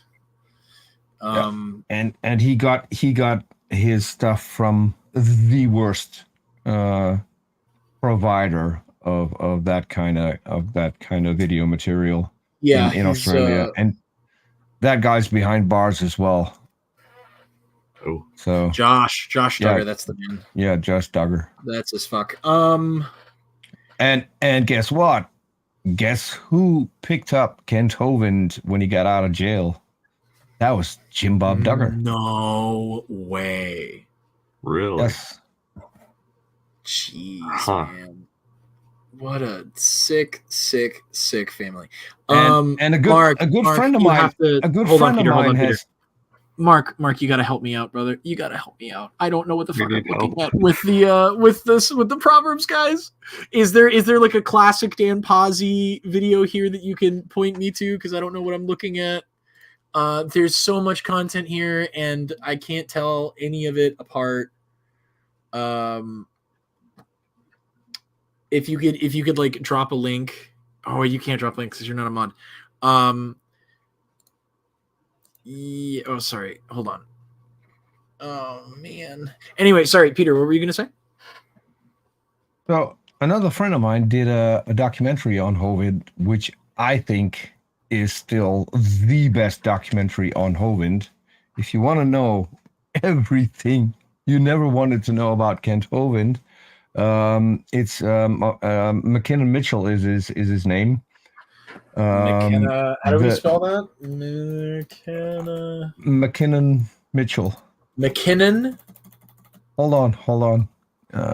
Copy. StreamYard. Here's a link. That's a documentary. Oh my god, this is 2 hours long. Oh. Yes. Oh. And so I mentioned Cindy Lincoln before, Hovind's ex-wife. She participated in this. I think McKinnon also talked to Mark while making this documentary. So, but McKinnon found stuff on Hovind that I had never heard about, and he found pictures that I had never seen. Oh. And he even talked to Joe Hovind, who still to this day every year sends him a Christmas card, and they're still in touch every once in a while. What I understood. So Joe didn't say an awful lot. To be fair, I think she's still afraid of what Hovind can do. I would be too. That's a big name. His previous wives? Joe Hovind was his first wife. So when you see an older video of Hovind saying, "Oh, well, this is not my wife. That's just a picture of her," that's Joe Hovind. Oh my goodness. I'm trying to find something to watch here, guys. If you guys have any suggestions, anything to share, put it up and I'll put it up. I don't have anything from Proverbs, guys, but if you're not able to find something there, I can recommend another odd, interesting channel out there. Yes, please. To react to. Do you know PragerU? PragerU, of course I know PragerU. I'm not doing politics here. I'm not doing politics. That's not what this channel is. PragerU is not politics. PragerU is young Earth creationism. Yeah, they have some creationist and science denial stuff on there too. Yeah. And now we have a weird offshoot of that, which is called Discovery U, which is really? From the Discovery Institute, who pretend not to be religious affiliated. Oh yes, I've heard some hubbub about these guys. And yeah, we covered a course they're giving, an online course you can take, which is basically laced with, first of all, Christianity, and second of all, creationism. So, C design proponents. Yeah. Oh boy. I did run into maybe I can show this guy off. He's a cool guy. Loving Faith VRC. This guy Hugs. He does stuff in VR chat. VR chat. Yeah. This sort of like live ministry. He's just like talking to people. Huge shout out. I had a really nice private conversation with this guy. Awesome guy. Super well-natured about everything. Kind of like Mark in that sense. Although they would disagree on some things. He does these little quick bite-sized videos. Okay, so I'll just tell you my position. I'm a Christian. I've been one for only 2 years now. I'm 23. I believe in God, not just in God, but the God that's proclaimed through the Bible. And so I believe that he created the universe, and all of us included, and holds us to a moral standard. Like there's an actual real right and wrong. And he's promised a day where he's finally going to settle the score with all of that and judge all of us according to our actions. But what do you think, RJ? Like, what do I think happens after death? Yeah. I feel like, well, whatever you believe in happens after death happens. Really? Okay. You know what I mean? He finds some of the strangest people to talk to. If you guys want to watch it in your own time, he's what? This is the video that goes with that? Yeah, this is VR chat. They're in VR chat. This is a game that they're in. Huh. They're wearing avatars. They've got VR equipment on. You don't know about VR chat, man? No, I'm a boomer, man. I mean, I make my own stuff, my own VR. That's pretty funny. I just made some new artwork to mess with Arn on the Bible study. Hell yeah. Oh, Arn. There was this other guy. Yes. Oh, this is Timothy Mach. Here's where Rob did his ministry. Peter, if you're interested in that, you have to scroll way the hell down because this is years ago. But this is what I'm talking about. This looks like a larger building that he may now be attending instead of that little cramped space. I think that's the one I saw. That also doesn't look like a huge church to me. Okay, Mark says he's gonna try and find something now. Oh, okay. Awesome, thank you. Thanks, Mark. And then Rob on his channel, which he's changed the name. Yeah, we it's better to wait for Mark because I could link you to President Christopher, and then. Oh no, we'll definitely wait for Mark. I just wanted to show you this stuff. You'll be first of all scratching your head for another week, and then being pissed off from me for 2 weeks more because I linked you to this guy. This is a guy who makes videos about Arn Ra all the time. Oh, really? Yeah, he's not well. He's really not well. Who, Rob? I'm guessing they're not particularly good videos. President Christopher. President Christopher? Who is this guy? Don't go there. I warned you. Do not go there. You got him curious. Too late. This guy? Yeah, that's him. Oh dear. Hold on, bro. What? Okay. All right. Don't do it. Don't do it. Do not do it. I warned you. So bad. I want to do it so bad. Oh, one Diego's fresh. He is not well. He had a stroke, and I think, I mean, he spits on his own floor.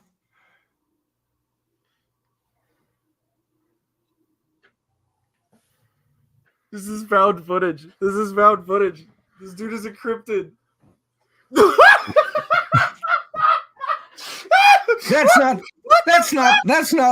That's not unusual. I had a guest on my show who took his shirt off because I had a female co-host and he wanted to impress her. So I've had that. He looked a little bit better than Chris does, though. What?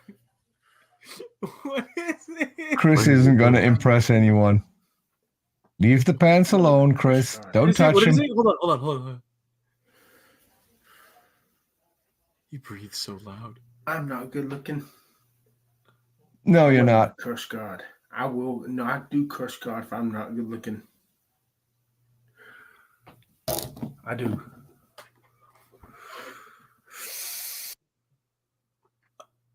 Yep. I have no. He is a Christian. He is a Christian, though, and he does curse God all the time. Oh, that was. Told you not to click on it. Didn't I warn you? I should have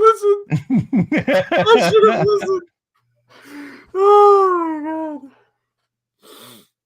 I mean, it's terrible. I'm subscribed to this guy. I mean, I can't unsubscribe for some stupid reason. I don't know. Mark, what is the name of this? Mark, these are the people that I will never talk about with you because I mean, this is terrible. What video am I looking for, Mark? Is it on a different channel? Oh, it's on. You don't mean Guts at Gibbon, do you? Is it like in a short? or something? Cool! You're sub to Erica too. Yeah, dude, she's dope. She's awesome. She's awesome. Oh, yeah. okay. So Peter's got it. Peter's got it. Awesome.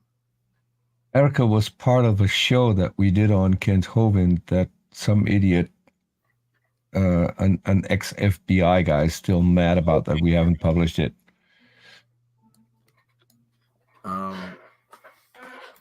Gangster Ghost. Haven't heard that one. Ghost. Oh, this is the GG that was in the. This guy. Yes. Mark sent it to me. Apparently. Oh, okay. Yeah, I wasn't looking at Facebook. Okay. Hold on. Copy. Here you go, Cam. All right, There's let's the see. link. Hold on.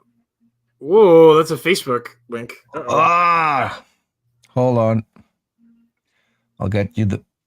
Oh, the link sends me to YouTube. Okay, hold on. Yeah. I got it. I got it pulled up. Hold on. Present. Dan. Boom. Hello. How's everyone? The background noise is amazing. Hey, it's hot in Northern California, even though I was under a house. I got to go back to it, but usually it was nice and cold. It was like, I'll go under the house, gotta do some work, but otherwise it's good. I found something I can fight you on, Dan. Oh, good. Dan. We gotta have some. Right? We should have something to disagree. Every Christian disagrees about something, right? We have to. We have plenty, but what specifically now? SoCal is much better Better than what? than NorCal. So true. So true. Fuck SoCal NorCal. forever, yeah. SoCal, baby. Go back to your desert. I love this. This is amazing. Amazing California. We can send an army over there and take over, just so you know. Oh, go ahead. No, it's just, there's Just people send the that Navy. want to go to hell. I mean, they could just go to Southern California.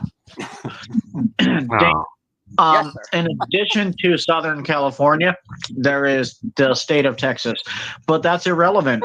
My question for you is, I've been checking the mail every single day, and every time there's a package and I open it up, there's never any pine cones from California redwood trees. What's going on?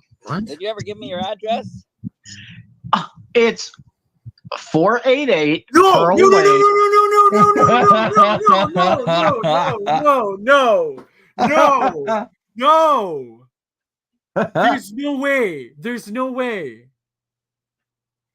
He's He did not. He. really that It's already on the internet. oblivious, huh? Dinosaur Adventureland. Oh, hey, well, There we go. Okay. I was so scared. Didn't know that for sure. I didn't know exactly where you were. Very good. No, You didn't see the show? There's episodes all about it on Genesis Baptist Church. If you guys are not subscribed to Genesis Baptist Church, how did you even find us? I've been forever. That's how come I was part of the hate group or the hated group. Because I'd always Freudian slip there. not that I was defending Kent, but I'd ask them, because it's obvious they're hate. I was like, why are you, why do you think that? Oh, well, he did this. It's like, okay, really? And we went through the best one ever. I better not say that because I think she's a friend of AL. But at the time, I was like, oh, listen to her. She said all this stuff that was bad about it. And it's like, I'd met her. And it's like, okay, yeah, you guys go. You go, guys.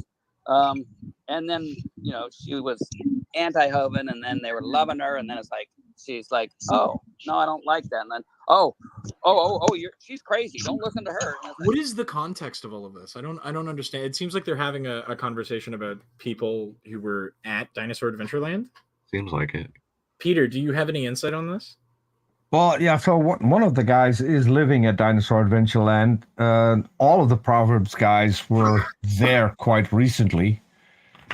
But yeah, Mark already said he typed that just after I sent you the link.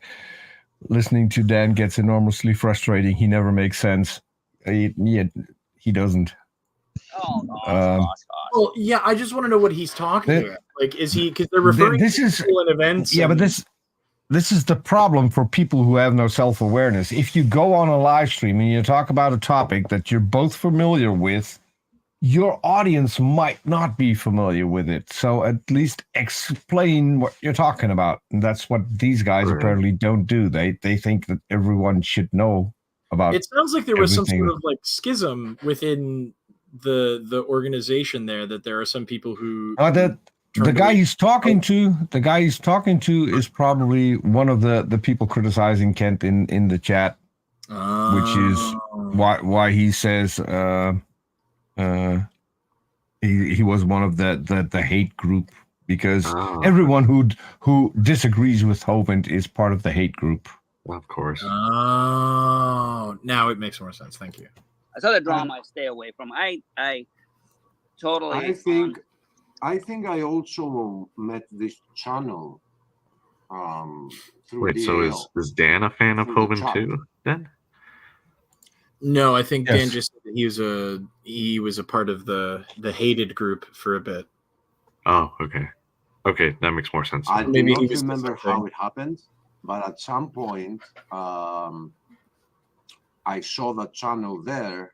Somebody titled Proverbs Guys Ministries, and I okay, so I had it wrong. Dan is aligned. Oh, he is a Hovind fan. Then on your first show that I saw, I started chatting in the chat. This is how I found you, through maybe the previous channel of Kent Hovind or this one. I'm not sure.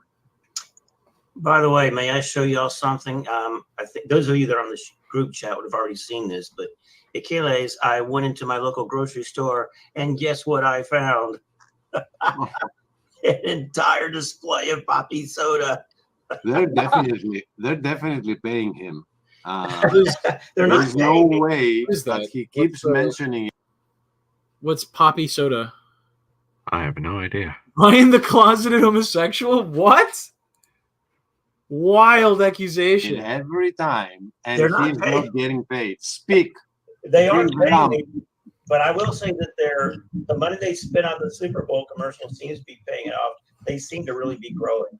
I think that was a waste of money. They should have given that money to you, man. Yeah, I guess But Poppy will make you like soda again. Mm-hmm. A lot of people have been moving away from soda because it really is bad Whoa, for you. whoa, whoa, Mostly, whoa, whoa, whoa, but whoa, Poppy, whoa. What do you mean he's open about it? What do you mean he's open about his closeted homosexuality? That's a you can't what? Oh. Oh. Everyone who's a former gay is still gay. Oh. Now I understand. Oh. somebody decided I'm going to invent a soda that tastes good. It doesn't taste exactly like regular soda. You can taste it different, but I like it. I actually like the flavor. It's for somebody that has abandoned soda because they're trying to be healthy, and now they can rediscover it. And they're not the only brand that's doing that. There's a few others out there. Whoa! I thought Missing Mod was on our side. What the heck? No, I think she's Missing Mod. I don't know her exact position anymore, but she was a huge fan of Hogan. Yeah, that's how I met Missing. She emailed me out of the blue because I was on someone's channel and she was watching and so I got an email that Hovind was a really good guy. And I don't know, complete nonsense. Oh yeah. I think in the chat that was my first she linked me interaction. to Genesis Baptist Church too, so I think she still is a Hovindite. Whoa. She might still be a Hovindite, but if Hovind would know more about Missing Mod, I think Hovind wouldn't be a fan of Missing Mod, or he would line her up as his next wife. Hey, that's also a possibility. I'm on the fence about that. Hey yo. I mean, Sandra's going to find out someday. I can't even say Missing Mod right. Every time, it comes out different. Sometimes it's Missing Mod, Missing Man, or Missing something. And Dan, are you and Missing Mod feuding? Because not that long ago, she was convinced that you were an angel. I told you guys. I told you look for the horns. And I will say just real quick that even though I do disagree with Missing Mod on a few points, especially the Hovind thing, I do think they're still a good person. I do like them. So. Oh, okay. I mean, if you guys vouch for her, it's all good. Or them, or yes, at least my interactions with them have been pleasant so far. So I won't speak outside my experience. Hell yeah. Hovind's wives are getting progressively younger. What the heck? Oh dear. What? Yeah. Actually, I do want to. I mean, it's the same with cars, right? You don't trade in your car to get an older car unless you're me, but otherwise you don't do that. That is, oh my god! Why would you say something like that? Because that's how these people think.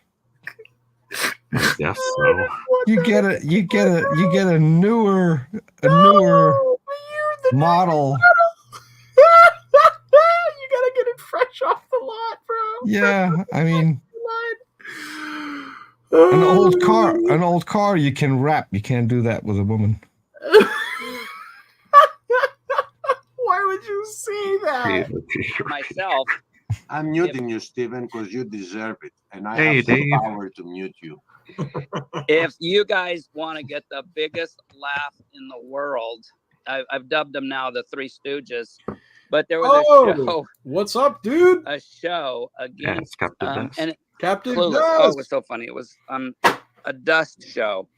They didn't even know that dust is toxic, and it was great. They said, long Dinosaur Adventureland there, and they didn't even know the toxicity Oh my of dust. God. I did educate them. Seriously?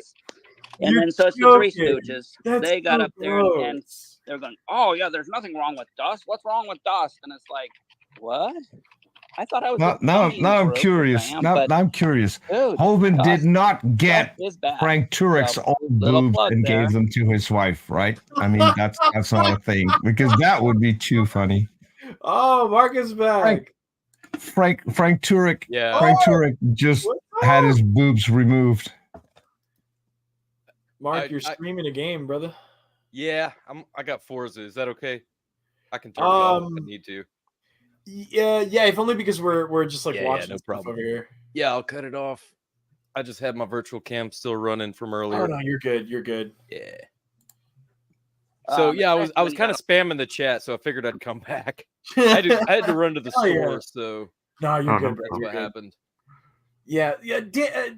Mark, can you give us some context for what these guys are talking about, though? Okay, so Hovind did this whole stream talking about how he wants to get the county to pay for paving the dirt road next to his property because there's a significant amount of dust that blows in. If you ask Hovind, it's 2 to 3 tons a day. It's not that much. What? Yeah. So the problem with that is Kent's begging taxpayers to pay for something that benefits him alone and nobody else in the county when he doesn't even spend money in that county. He doesn't even pay property taxes in that county because it's a Right. 501c3. It's just ridiculous. And Claude Boz and Big Bad Mama did a stream responding to that. And Dan's just lying about what they said. They never said that, oh, dust isn't toxic, because obviously if you're inhaling a ton of dust, that's going to lead to some issues.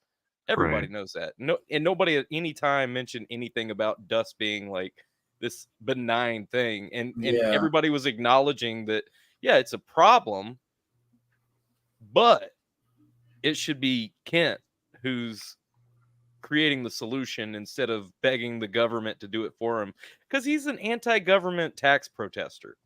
He hates the government unless it benefits him somehow.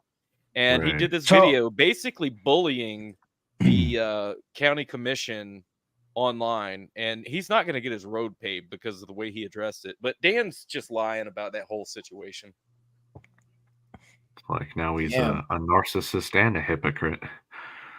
Right. Well, he's got this great park that people can visit for free, right? So shouldn't he have a paved road to that great park that no one wants to go to? And when you go there, after 2 days, you have to get to work because it's not free.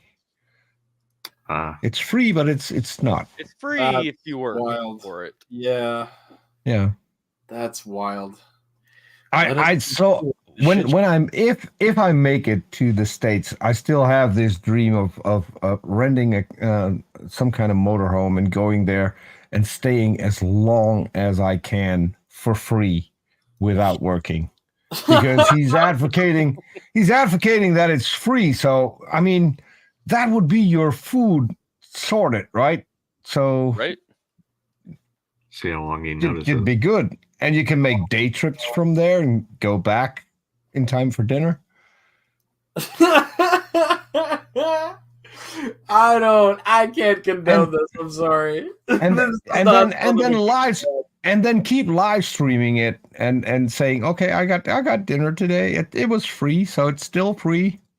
We went away for a day. We visited some other things, and then we came back to visit Dinosaur Adventureland a little bit more. It's not about food, just the food. I mean, obviously. And just to see how long it takes for Kent Hovind to kick you off the property. Just to mess with I him. can't imagine it would take him very long. And stream that live when it happens. That'd be great. So people can see it. I cannot condone this. This sounds like a bad plan. I don't think. I think we should make that an atheist event. Going to Dinosaur Adventureland. Are we making this a team Couple- sport? We're gonna see how many. couple of- How many? A couple I of hundred endorse- atheists. I Couple of endorse hundred this atheists. 100%. It's the Peter Cup. Whoever can stay the longest in Dinosaur Adventureland. Yes. That's a good challenge, man. Come on. Peter, will you officially issue this challenge? Yeah. I would if I could be part of it, because I would want to be part of it. Well, I mean, you fly out to the States, take an extended Yeah. vacation, see how long it goes. how am I going to take an extended vacation when I have to work at least every Thursday and every weekend? You can That's gonna report be remotely. You can report in remotely. Yeah, no, I have to stream. The internet I- down there I- really sucks. Yes. We'll build a rig. We'll get Starlink on the motorhome. It'll be fine.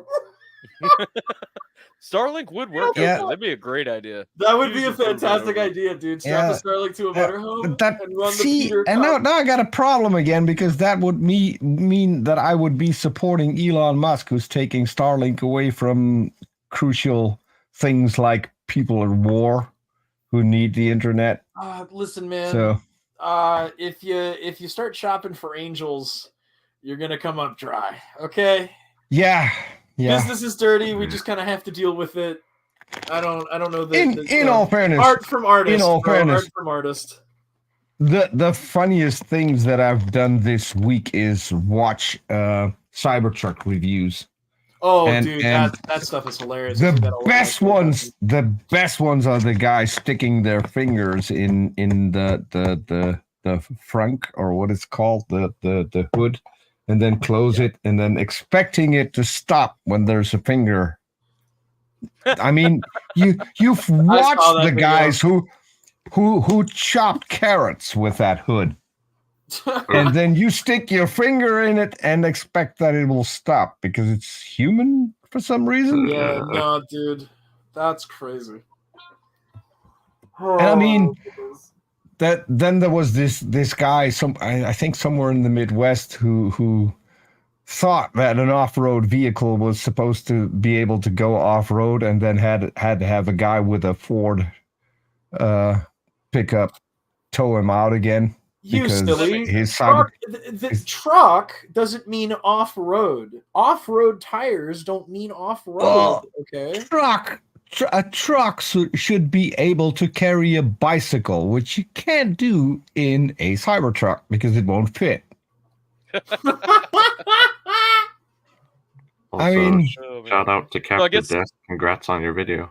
Sorry. I guess my car is technically a truck then. Oh my I mean, goodness. and I mean, It's been a mess. you All over can't the you place. can't park it outside because you can't get bird shit on it because it's going to rust. You can't leave it out in the rain because it's going to rust. I mean, I thought it was stainless steel. yes, but it stainless steel usually gets some kind of treatment where it doesn't rust, and apparently the Cybertruck doesn't get that.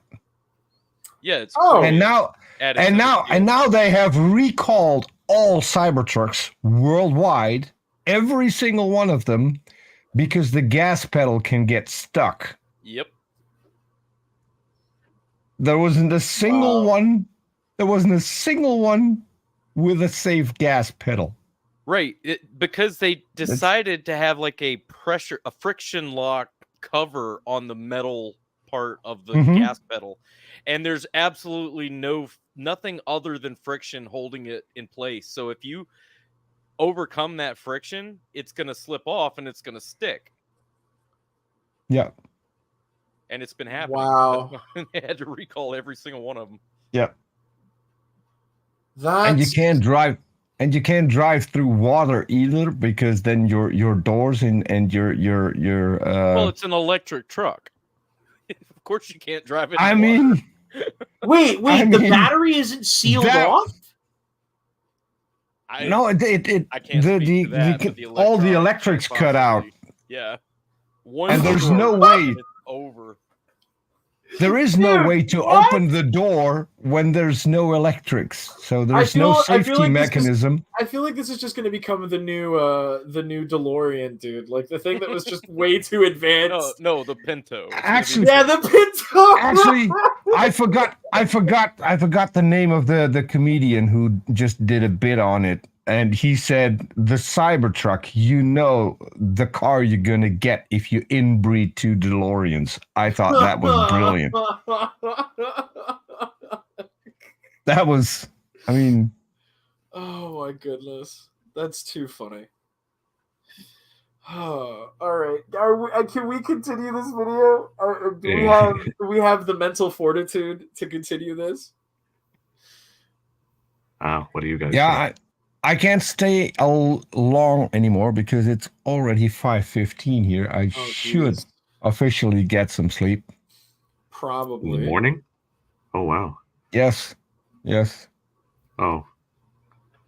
Yeah. Sleep is important. I could probably go for another half hour, 45 minutes. It's I mean, you don't have to. 15 here. It's 11:15 here. Oh wow. Yeah. You're on the East Coast. Yep. Appalachia, baby. Right on. Walla Walla, Washington, Pacific Northwest. Still sunlight Cascadia, outside. reporting in from Cascadia. I appreciate you. Thank you. All right, let's. Mark is from superhero country. You know that are Batman, Adam West. The dust is coming from meteorites. So it is actually. Wait, what did he say? What did he say? Same material. The dust is coming from meteorites. Dust is bad. So little plug there. Especially when you got all the brake pads, you know, on those big trucks, little trucks, you know, that are. According to evolution, those guys don't touch the brakes on that road. Meteorites. According to evolution, the dust is coming from. I love it when evolution it expands to cover other things that are not biology. I love it when they do that. Yeah. According to evolution, astronomy should work like this. What? No. That's always amusing. According to evolution, the dust is coming from meteorites. Oh my god, who are these people? Hey, did you guys know, according to evolution, stars I thought the burn Greeks loved by knowledge. nuclear fusion? I'm sorry. I didn't mean to cut in. Yeah, sorry. What were you saying? Yeah. I didn't mean to talk over you. I thought the video was playing again. I'm so sorry. Oh, that's okay. Yeah. I was just being quippy. Yeah, me too. I'm just stunned that they checked the DNA of the dust to see where it came from. So it's fine. That's what we've been missing. We're not DNA testing the meteorite. Well, they can. My lungs don't want it. I guess I evolved to not accept basic life forming what minerals and whatnot. But no, and then it was so funny because one like you can't pave all the dirt roads. You didn't evolve to accept life-giving particles. What is this bullshit? What are we watching? Yeah, I might have misspoke. I thought that was a gravel road out there when I was there. I think it still is, and they're having a problem with all the trucks. Yeah, coming because by. there's no dust in gravel. Somebody else, one of the Listen, three so stooges it's was a compacted clay gravel mix. It's a dirt road. I love how you said that. Shouldn't Kent be worried that they're driving over the stuff that Adam was made out of? Yeah, because he's it's a dirt and gravel mix. It's a dirt road. He's always messing with atheists. It's dirt, gravel, clay. Thinks we came from rocks, or we think we came from rocks. They think that we came from rocks. That's yeah. Was you can't pave all the dirt roads. And it's like, and which it's actually sad because, you know, as the first thing they came on the show is like, we got to save the planet. We're good for, we got to help save the planet. And What's they're wrong with clueless. saving the paving planet? dirt roads is a pollutant. And it is a law. I think it's federal, but if you can stop the dust or if you're creating dust, you can't do it as a construction thing. And as a citation needed. Civil engineers in the chat. Is this true? Are you not allowed to build somewhere if construction kicks up dust? I don't No. know. I mean, for construction sites, there are federal laws mandating dust control, but this is All right, a that makes county road. Yeah. It's a county road. That's a little bit different than having just dirt, which you have Right. in the rural parts of the country. Depot for Is gravel. this why the Dukes of Hazzard got canceled? Because they kicked up a lot of dust. I mean, They were polluting too much. That's why. they only had dirt roads apart from a few paved ones in Hazzard. Construction site. It's and it was just sad that they would rather poison a bunch of kids because Kent Hovind, think of the is on children. the Think of the property. children. It's like how sad the hate is. Mm-hmm. You think they would have had a compassion, at least for the kids, at least for the planet. But no, Hide we hate behind Kent Hovind so Hide much. behind the kids. We don't care if all the kids and people are getting toxic, material in their lungs. They are redefining toxicity. People like that are redefining toxicity. They're redefining toxicity. How do you redefine toxicity? Yeah. That's what I want to know. I mean, they call dust toxic. I don't think that dust per definition is toxic. There's no toxins in dust. It's bad for your health. Yeah, to It's breathe bad a bunch for of your it health. in, but it's not like Causes respiratory problems. yeah. Yes. But that's because it's just a bunch of particulate matter that you're introducing into the lungs. It's not because it specifically hurts you. I will admit that while Dan is correct, we didn't evolve to take in dust willy-nilly. Yeah.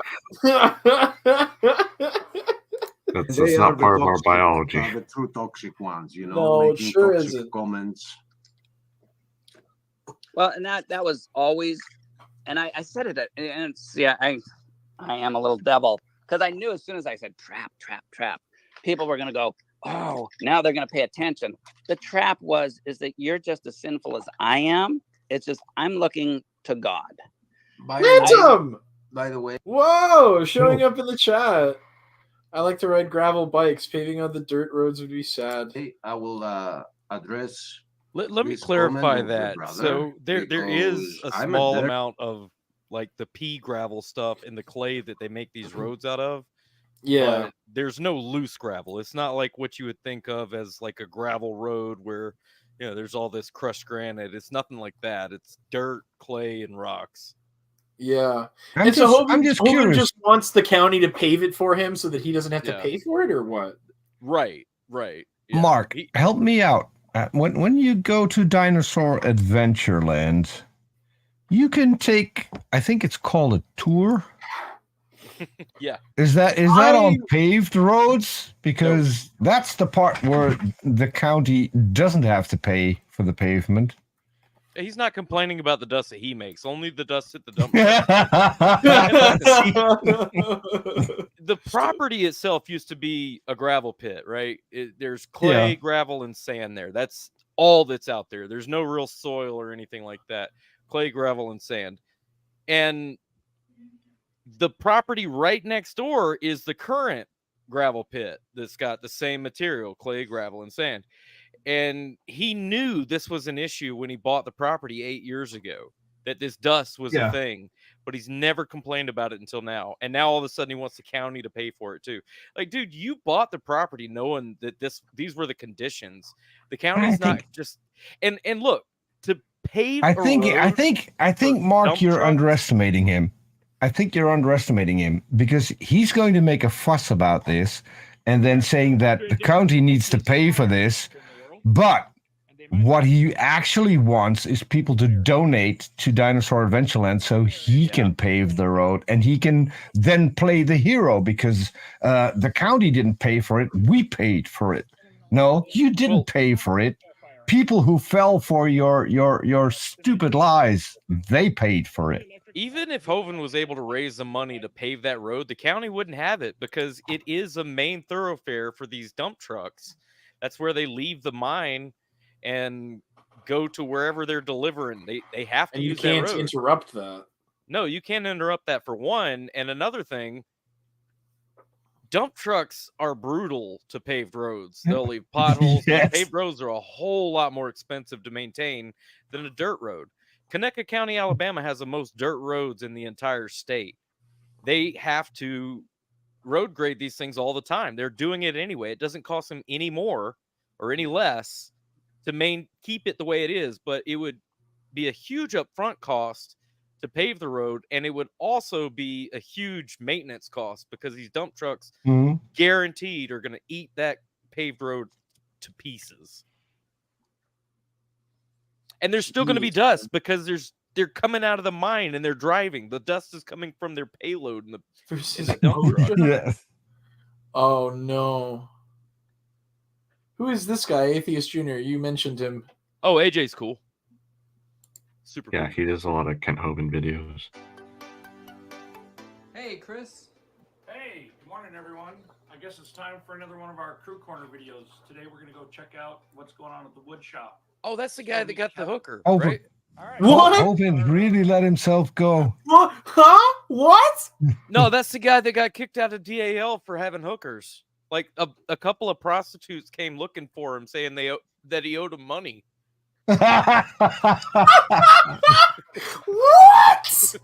Dude, How far does this rabbit hole go? It's. Have you ever heard of Brett Keane? It's like that. No. Deep. Oh my goodness. Oh. Oh my god. There's also Brett Keane is one of Hovind's frenemies because he keeps messing with Hovind and then sucking up to him again. Woodshop manager and construction crew leader, and we're finally getting to meet him. Yeah. Remember that guy? No PPE. Kevin, Yeah, you've been not here, a what, 2 not years? a single glove was worn that day. 2 years in September. All right. And what'd you start out doing when you first got here? Grunt work. Whatever I was told to do, drill sergeant. All right, cool. Whoa, Yeah, what? Safety manager. Start out doing when you first got here. Hold on, the plug. Whatever I was told to do, Yep. drill sergeant. Whoa. Mega dangerous. Super safe. We went different directions with that. Laundry room. We're remodeling the laundry room. Gardening and cutting wood and flooding and whatever else. You've been doing some canning too for us, right? Food preservation, yep. Uh-oh. Someone just donated- Is that a common thing? Is botulism a common thing Oh goodness. on Dinosaur Adventureland property? I don't think so. That's the first I've heard of it. More blatant electrical code violations? Oh my god. Oh. All right, let's go meet Titus. He's running away. Titus has already been on. What the fuck? Wow. Titus works 12 hours a day, 7 days a week. I don't That's ridiculous. Whoa. make him do that. He does that on his own. He's been a great blessing. How many times have you been? Hey, can here you now? turn the volume up on that, or is it just that Oh, low? No, I can Well, turn how many it up. times? 3 times? It's just really loud when I Usually pulled it stay up. for about I a didn't month cut or off your two guys' conversation. each time. Yeah, no, we. Note your protection. Just standing unsecured. My son, Aspen, by the way. Child labor. That's not his. Child Oh, wait. labor. Yeah, that's Chris. Heavy work. It's good for a 13-year-old to get out here and do. 13? Anyhow, it. Wait, what? Yeah, so Kent Hovind body slammed a 13-year-old kid when they got into a rubber band war and Kent got hit in the face. Oh, that's right. Yeah. What? Oh, You're yeah. joking. Nope. No. Not at all. No, his ex-wife confirmed it. Mary Toko was there when it happened, and she confirmed it. Down this way, and then we got it channeling back around behind our mechanic. Poor dogs. Mm-hmm.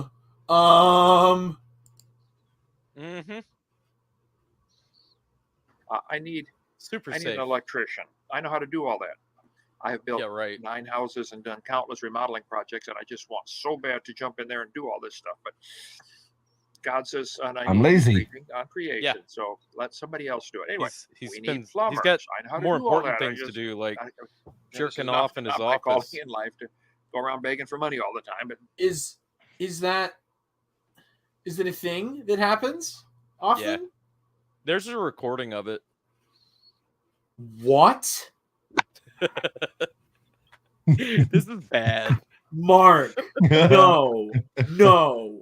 Oh, goodness. No, there is not a recording of Yes, there is. Kent Hovind jorking his peanuts on. Well, it's not a video; it's an audio recording, but you can clearly tell what he's doing. The fap is just it's evident. And the release. I can't believe I actually have heard this before. I hate it. Oh no. Oh, this is so bad. This is so bad. Whoa. He can't get in there and do the electrical work. He's got more important things. He's got to more do. important things Yeah. to do. Yeah, no. Oh my god. What else has been going on here? You don't want to know. Oh, I kind of do now.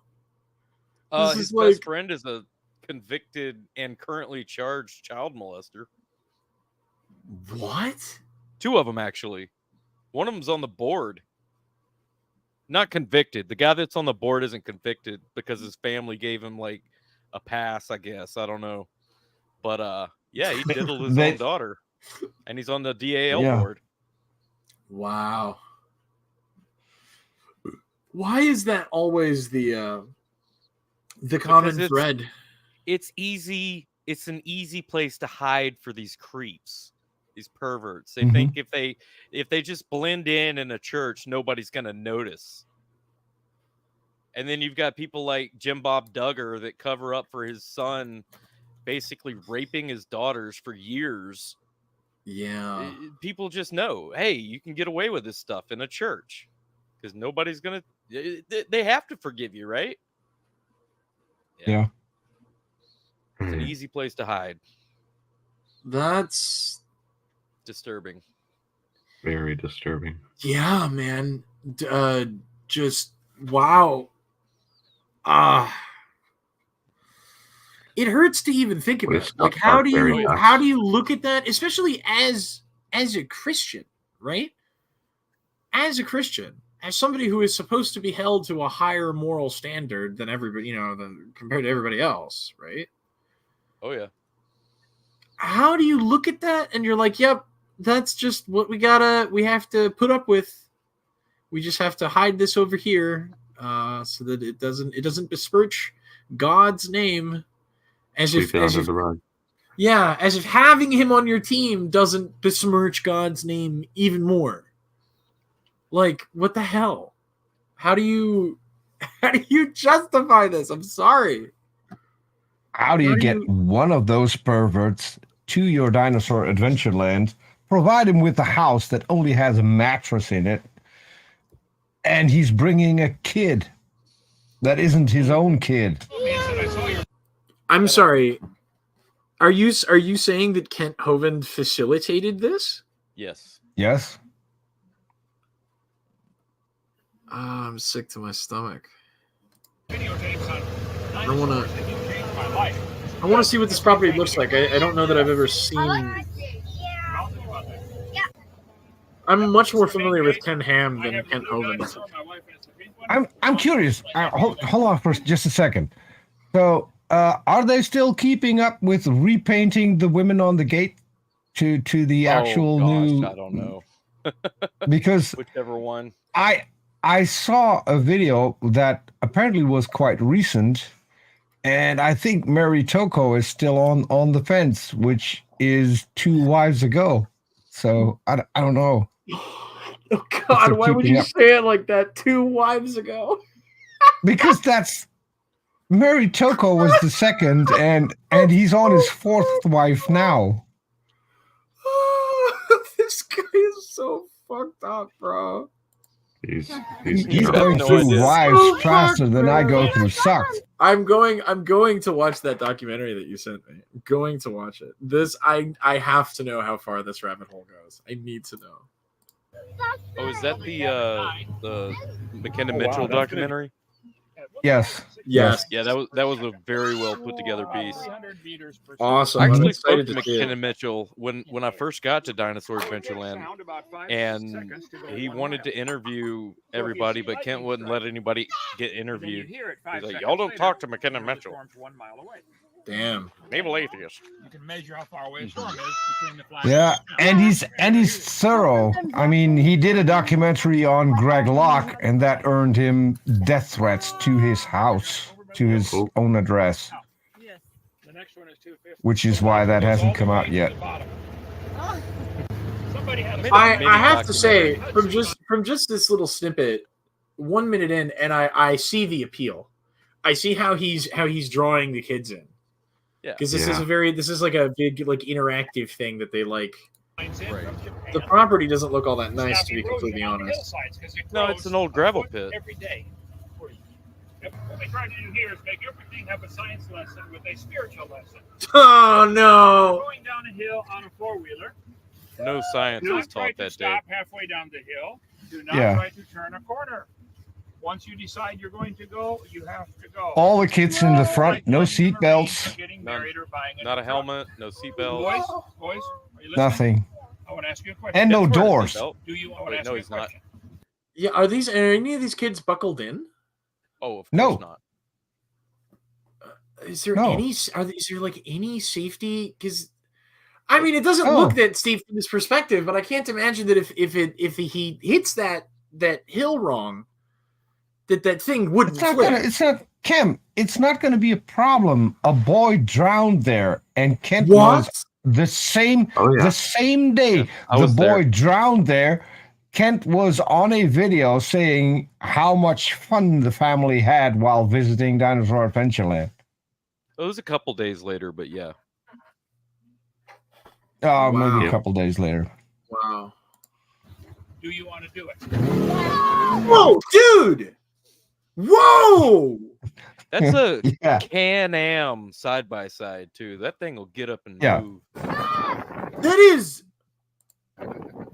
Oh no! Well, it's got a net here. I guess they do have doors. Yeah, they have doors. Wildly unsafe. Why would he? And handlebars. And a net. When we first got the property, this lake was gone. There's Slim on the island out there because this dam had broken. And so while the lake was gone, we built a small dam across here under where the bridge is and to hold the water while we fixed the big dam. Once we got the big one fixed, I said, guys, watch this. I took a shovel and made a notch in the top of the dam to let the water come over the top. The water started going over the top of the Fun dam. fact, if you want to see that, that's in my intro. Oh, cool. The dam breaking? Yes. Huh. Hey, Peter, I sent you another video. It's one that I made a couple years ago that kind of covers the Chris Jones and Kent Hovind and that kid. Actually, a lot. Yeah. It's like a Yeah. mini documentary, but I'm not a documentarist or whatever. I don't even know what they're Yeah, called. Ken might want to watch that. I would. I'll send you. Yeah. I'll send you that link in Twitter, Cam, so you wonderful, can. Please.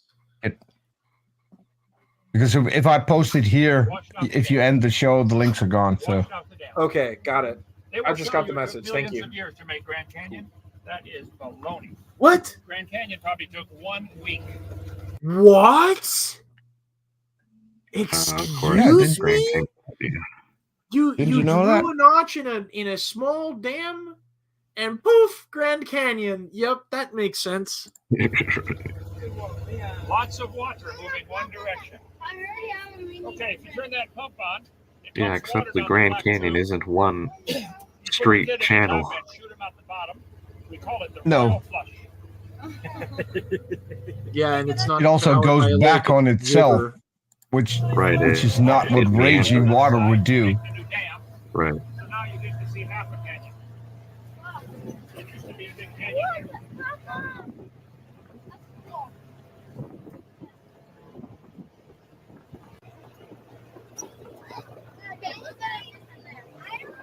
I don't know that an elderly man should be operating this high-powered ATV. Right. With He's got a small, bad back too. Yeah, with small children. That's in why it. he's now. That's why he's now upgrading to Jeeps. More power. More power. Yeah, that's exactly what Kent Hovind needs on this poorly built road system with a bunch of unsecured children. Mm-hmm. He needs more horsepower, more torque. Yes. Yeah. You need a V8. What is this? The grandma tour or the real tour? The real tour. Oh wow, nice. Yes. Tour? The real. Yes. Yeah. The real tour. Real tour or grandma tour? Real tour. Real tour. Okay, let me show you the difference, okay? This is grandma tour. This is real. Oh, again with the unsafe handling of motor vehicles. Yeah. And this is just an excuse for him to ride around on this fucking property. Yep. And impress people. There is no educational. Why do you think these things break all the time? Because Do of the they way really? he drives them and doesn't maintain them. Wow. Yes. They're Nobody not ever changed made the for oil. what he's. The things aren't made for what he's doing to them. Oh, I don't know about that. Can-Ams are pretty tough, and they're built to some pretty high specs. But certainly, if you don't maintain them, they cost a lot to maintain because they're such performance machines. People drive them around here, the big old side by sides, and they're pretty, man, and they look like a lot of fun, but they look expensive as fuck to maintain. They are. Which is And why they he break probably down a doesn't. lot. Yeah. No, he doesn't. He doesn't at all. That's why he's always asking for more money to buy new ones. Yeah. And he's gone from side by sides now to like old Jeeps. Right. I think he likes those better. Yeah, that's what. Who said that? Was that you, Peter? You said that they were upgrading to Jeeps. Yeah. It's a downgrade. He's starting drive, with man. old. That Can-Am He's was starting with awesome. old Jeeps, and then he's going to progressively go to newer Jeeps because reasons. More money. 15 to 0 in 1 second. This is just more excuses for him to show off. And look at how close those trees are me to repeating? that ground. Yeah, level. man, this doesn't look safe at all. It isn't.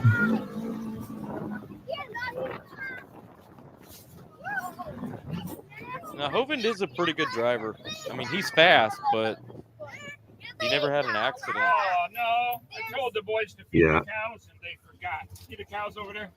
Oh no! Now we got to call the cow's vet. dead. Oh, no. Vet? See that crooked tree over there, boys? That teaches a great lesson. When it was little, we think maybe a log fell on it. Something got in its way. He decided to go around it. You have trouble and problems in life, go around.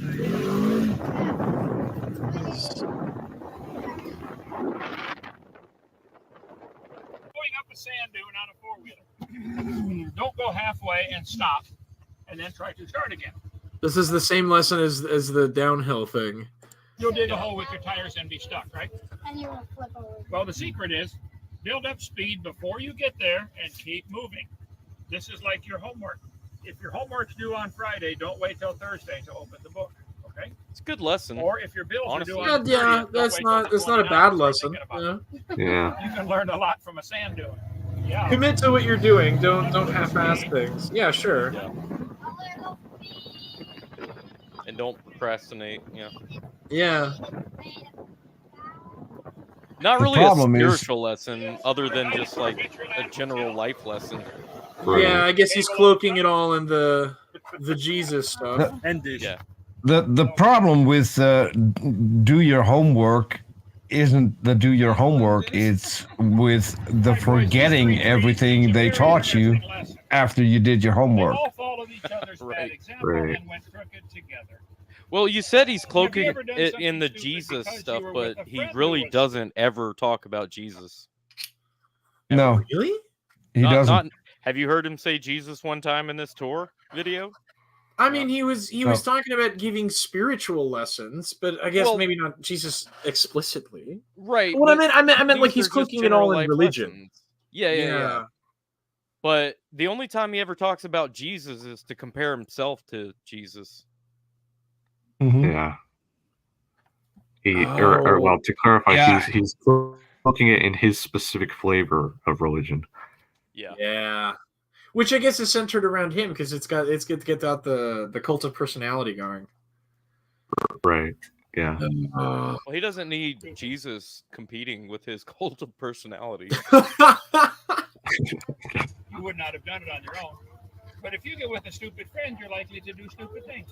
And there he thought, oh no, this is not a good place to grow up. But he decided to dig in, hang on, and follow the light. And he made it. You can do that any place in the world. Dig in, have hours and hours. I don't see how that does any good for the do day. that. Or for a grown man to take a stick and chase a ball around a cow pasture, and when it falls in a hole, they all clap. What did he do? What? I don't think it does. Kent Hovind? I tell him every time I come. Sports hater? Follow the What? light. Yeah. They're not He doesn't like listening. the sports ball at all. Right now, we're going to feed the fish. Are there any sports that he does like? Is it just ball sports specifically? I don't think he cares about any kind of sports.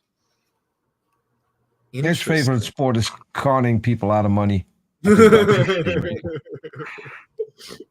I feel like Ken was probably a kid who got picked on a little too hard in high school, man. I don't think this guy was very popular with the ladies. No, he dated 300 women and never touched a single one of them. Which Yeah, is of why course. he dated 300 women.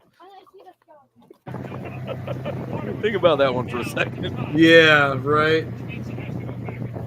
Well, I mean, someone has to take after King Solomon in the Bible, right? I mean, it's all there. No! I mean, the Solomonic school of thought. Just fuck anything Yeah. that moves, bro. That's a ministry I can get behind. I'm not gonna lie. Could you imagine having 300 ex-girlfriends? Dude, that's insane. I hate. Yeah. I hate that I think one is too many, bro. I have a That's couple of that's 300 ex-mothers-in-law that are still looking for you. You're That's just a thought. you're just like multiplying your chances of having to deal with these terrible people. Man. What are you doing? Mm-hmm. And round them off. Gravel is rounded all over the world. Why? What? Oh, that's Gravel such a is rounded? stupid question. What does that even Well, mean? unless you mean it's gravel is specifically rounded? crushed. Yeah, gravel is you find rounded in the because of the flood. Right. What he doesn't understand is as gravel particles travel down a river, they naturally get rounded by all the abrasion that, like, they're all the saltation and the movement along the bed. Like, that's such a silly question. They're being tumbled, man. Quite literally. Right. Yeah. That's how it works. That's what rivers do. Rivers are pretty common, I think. Gravel is rounded off. This was in a rock tumbler. Noah's flood.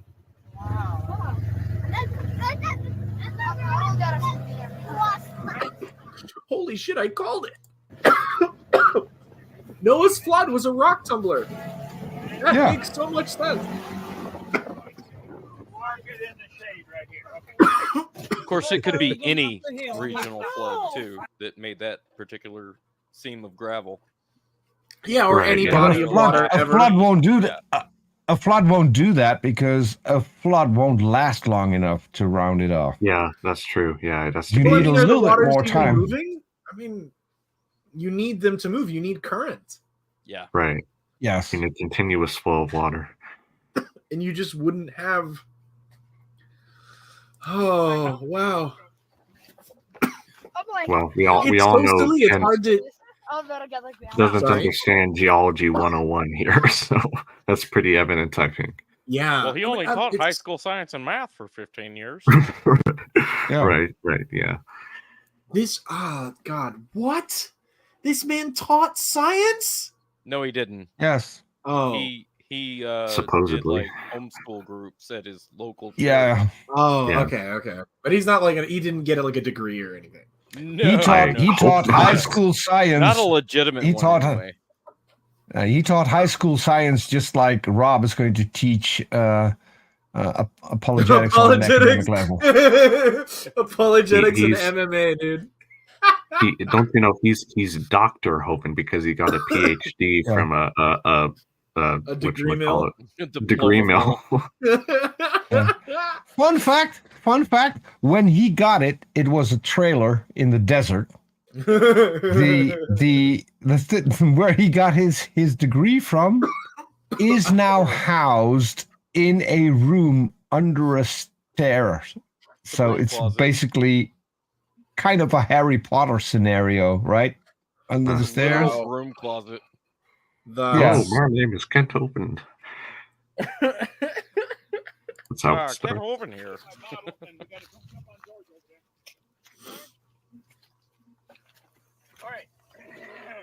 And now we're going to the jar that he's going to shuffle and then wait until the next time.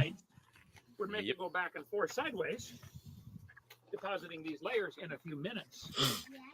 Once you reach high tide and the water holds still, all the small stuff settles out and it makes a layer of clay like this. Clay, gravel, clay, gravel. Watch this right here. Wait, this is an old gravel pit. Yep. Yeah. So none of this is man-made. It all settles, and then it settles again, and then it settles again, and then Right, because it it's just clay, proves gravel, his own clay, example. gravel, clay. Yeah, he's ruining his own argument there. Right. Wow, this is so... You ever seen a gravel come from a non-gravel?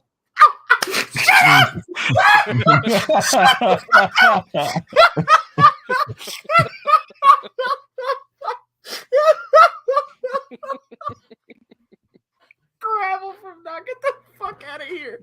I will say he is correct. There is a phenomenon called graded bedding where you do have finding up of sediment particles, but surprise, you also have formations where the coarser particles are on the top and the finer ones are on the bottom. So how does that work here?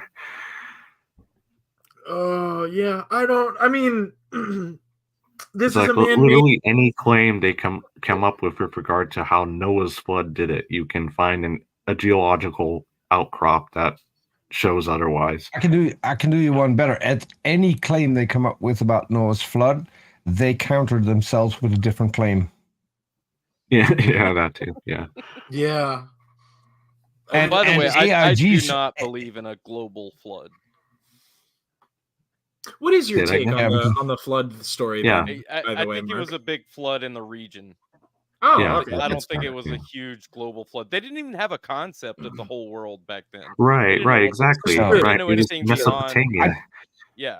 In knew all what fairness, was I in do there. think that when you look back at the language that they spoke at that time, for them the whole world meant the region that they were familiar with. Right. Exactly. So yeah, that is how it could have gotten into some of the writings. you Although have the to look at it through their eyes. Yeah. Yes. Although the great flood in the Bible came from the Sumerian flood, which was a Yes. local flood. Yes. Right. Well, all floods are But- local floods. Some are bigger than others. Yeah. Right. Yeah. Massively bigger than others. But none of them I are mean, the worldwide. Egyptians talked about this as well. This is very common in their mythos, is the flooding of the Nile, right? Yeah. I mean, It's rivers flood a lot over the wherever the civilizations take hold. The Euphrates actually is. It's kind of weird that all of that happened in the Iraqi floodplain. Right. Well, that's the Euphrates floodplain. Yeah. And Hovind conflates that with the actual flood. That's wow. I shook this up yesterday. Gravel on the bottom, a layer of clay on top. This is gravel, clay, 5 layers here. This happened in 5 tides, a few days. Man, how long do those clay particles take to settle out? School, these layers are millions of years old. That is several hours. They're all formed in Noah's or more. If that's the case, then shake that jar again to create a new tide and see if you get a second layer of gravel and clay. Right. Because according to you, that's how that happens, right? Different tides gets you different layers. So if you simulate another tide, then that jar of yours should have 4 layers. Wait. Is he referring to like tides, like it's the daily occurrence of high tide, low tide? Yeah. No. So he thinks because it was a global flood, there was a gigantic tide that went across the globe continuously as the moon goes around the Earth. Right. Because the moon is what causes the tides. So this was a constant tide moving across the Earth. Despite the fact that we also know what kind of deposits tides form. So, but beyond that. Oh man, this is intense. And that we have layers of volcanic ash which wouldn't form underwater because there are other layers as well that are only formed on dry land. How do you concentrate this much silliness into one man? And how do you get the this KT is God's boundary? Silliest soldier right here, bro. Yeah, how do you get the KT boundary in what he says is catastrophic water movement across the globe? So how did this cause this minute layer that we find everywhere across the globe because it was a meteor impact that killed off the dinosaurs? Because that's a good question because they're obviously impact craters in the geologic record, and I know some creationists do think there were meteorite impacts during the flood event as well as all the ice ages and whatnot. Not just that. And Hovind thinks that the craters on the moon were caused by the flood. What? How? Yeah. Right. Yep. When the fountains of the deep, the fountains of the deep broke open and flung out dirt and rocks onto the moon, and that's what caused the craters. And it's also what shattered the canopy of ice, supposedly, surrounding the world. And not just on the side that's facing us, on the other side as well, because when it was flung out, it then fell back to Earth and hit the moon on the other side. Not kidding. This is the silliest thing I've ever heard. I'm sorry. So have you just discovered Hovind? No, that's what Stephen Anderson said when Hovind claimed that. I was aware of Kent Hovind, sort of. I'm sorry. At a distance. Yeah, I mean, I've had far more exposure to Ken Ham, to be completely honest with you. A lot of the people that I've listened to, you probably just haven't heard his flood geology claims. Yeah, I'm not super familiar with Kent Hovind, in his ministry and his beliefs. I know that he's a creationist. I know that he's not a very good one. And now I know that he's silly. Ken Ham. He's very silly. No, I mean, but Ken Ham sort of has this mystique around him because he built the Creation Museum. He's everything that Kent Hovind wishes he could be, I guess. Exactly. Yeah, Ken Ham, he's got the Australian charm, man, and he's got the money. He's got everything. Yeah, see, Ken Ham started And he doesn't out have a the same criminal record. way- And he doesn't have a criminal record. Well, hold on. Ken Ham started out the way Eric Hovind started out, by stealing everything from someone else. Yes, this is true, So, because his ministry is actually Ken Ham, the product of a schism.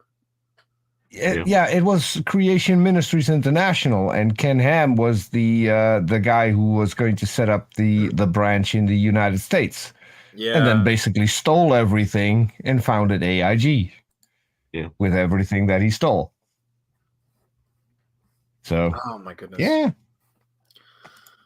Cheers, boys. When I flip it over, we'll mess it That up. one more thing. The funniest things about Ken Ham is that he actually wanted his insurance to pay for water damage done to the ark, flood damage. Yeah, actually. I remember this. That was one thing. And then he went and sold the Ark Encounter for $10 to his ministry, and then found out that he wasn't going to get the tax breaks, so he sold it back to the for-profit organization, because otherwise he would be out of $18 million. Wow. That happened within a week. Oh my god. More incredibly unsafe operating of a motor vehicle. With unsecured children. Yeah. This is where we were last night. Listen, I don't like to tell parents that that they're bad at being parents. I am concerned about these parents allowing this strange man to operate a motor vehicle at unsafe speeds on unsafe terrain in an unsafe manner with unsecured children. I agree. I have questions. I have questions about the judgment of these parents.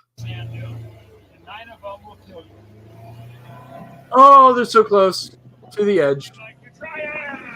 No, why are you accelerating? Hey, Aiden's back. License plates are made in state prisons. Absolutely, The Bible Aiden. says you should not have We're prisons almost at done all. with this video. In the Bible, if you do something wrong, you get a fine. You steal my sheep, you pay back 4 sheep. Whenever I see the license platosaurus, I'm so let down, because he had this great idea of building a giant dinosaur in one of the lakes. And you have to bear with me on this one. So he would build it in a lake, and that would house the library, because keeping books just above water, I mean, that's a good thing, right? And then he was going to have. Yeah, I was gonna let Peter finish his thought. Aiden, if you want to DM me on Twitter, I can send you the StreamYard link over Twitter. I just don't want to drop it in the chat. I can send it to him. I got this. Oh, there you go. Yeah, even better. Yeah. Thanks, Mark. Listen, Oh. don't ever worry about interrupting Peter, because if you don't derail his train of thought, he'll go on for like 6 hours. He'll I go have on for learned hours. this lesson the hard way. So- Love you, Peter. No, what? Peter's awesome. Listen, hear me out. So here's this dinosaur, which is standing in a lake, and that's where the library is. And then he's going to make it attractive for the kids. So what he's going to do is the kids are going to be able to descend on ropes from the mouth of the dinosaur. So, like rock climbers do. Uh-huh. So that was one thing. But the best idea he got, and this is why he eats pizza with peanut butter. The best idea. Huh? No, Yeah. stop. No, What the no, fuck no, did you just no. say to me? What the fuck did you just say to me? He gets his best he's got a daughter because he ate pizza with peanut butter. That's how he got his daughter. That's another rabbit trail. We're not on the rabbit channel, we're on the hare channel. I need commentary on this immediately. Pizza with Hold peanut on, butter. hold on. Yeah, It's true. It's true. I was the jar of peanut butter. It's true. Yeah. Yay or nay? So- are we allowing this? Are we allowing this? Kem, it's not half as bad as the dinosaur. Do you know what he wanted to do in the dinosaur? make a water slide from the head through the neck, through the library, and then the kids would shoot out of the dinosaur's ass into the lake. That would be so cool. Wait. Yeah. Wait. You're telling me? I maybe I got this wrong. Maybe I misheard. So they're going through this water slide. And this water slide is going through a library. Mm-hmm. So like a library, that's just like going through the building. So a bookstore, even better. So they're going to be selling. They're going to be hucking these moldy, chlorine riddled, like just piece of. I mean, if there's one thing that's appropriate for that entire idea, it's definitely that. You know, you're gonna get some DAL mold, fresh from the source. No, hold on. There wouldn't be any chlorine in it because they would pump up the water from the lake. The lake water. That's true. To the neck of the dinosaur. But I mean, just envision this. You're going to Dinosaur Adventureland, and it's going to be a giant dinosaur in the middle of the lake where kids are shooting out of its ass. I mean, Ken Ham would have nothing on this, and he never built it. That's literally the idea of a water slide running through a library/bookshop is literally something that I would hear like Richie Rich come up with or something like that. Like, so that's literally like a 10-year-old's conception of what you do with things. I'm gonna build my mansion. I'm gonna have a water slide. I am in favor of the dinosaur ass slide. I want this. No, I agree. Want it to happen. We have to give Kent Hovind money to build the Assosaurus slide, bro. It has to happen. But you know it's not going to go to that. It's going to get embezzled. You know, it's going to go to some other. Just imagine having younger kids go down that slide. How many can break their necks when they hit the water? I mean, this is going to be awesome. We need to build a new action park at Dinosaur Adventureland. This needs to happen. Park, yes. My goodness. The Dinosaur Adventureland needs to become the deadliest water park in U.S. history. It just needs to happen. The sheer danger. There. Okay. You know, I ended up already got a good start. We've got. I ended up watching Mad Max the other day. I was watching Mad Max the other day, and enable this man. I figured that we could do a side-by-side death battle. You know, we could have two side-by-sides. We could strap them up with like knives or something like that, and we could just have them go at each other in an arena or something like that. You know, dude, bumper cars, but it's side-by-sides, dog, and ATVs and shit. That's right. That's right. But we're gonna keep the knife idea though. No seatbelts allowed. Yeah, no seatbelts allowed. Throw some dirt bikes in there for good measure. And then when someone stabs the radiator grill or something like that, I'm gonna blame them for all my problems in life and call them and say that I'm gonna take over the ministry. They're taking over the ministry. I need more money. This is like if Mr. Krabs ran a fucking cult, bro. I love your Kent there. You did sound very Amy boy. I'm here for Amy boy. sir, why did you build a fake theme park out in the middle of the southern countryside? Money. Yeah. Why are it's you a great money maker? This nonsense. Money. There's no way that this because people will donate because God gets the glory. Seriously? How does anyone? God gets the glory. No, God gets the glory, and Hovind gets the money. That's how it works. Right. You do something wrong, you get a fine. You steal my sheep, you pay back 4 sheep, or you get a beating, never more than 40 stripes, or you get executed. Sometimes just kill them. Just kill him. It'll be fine. Just kill him. Yeah, let's tell the kids. Stole my sheep. Just kill him. Just kill him. Oh, Captive Desk has another good one. He's looking forward to Ken building an ark on a $15K budget. That's a thing. How many refrigerator boxes?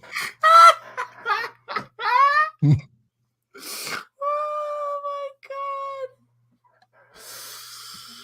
god. Yeah. This is so bad.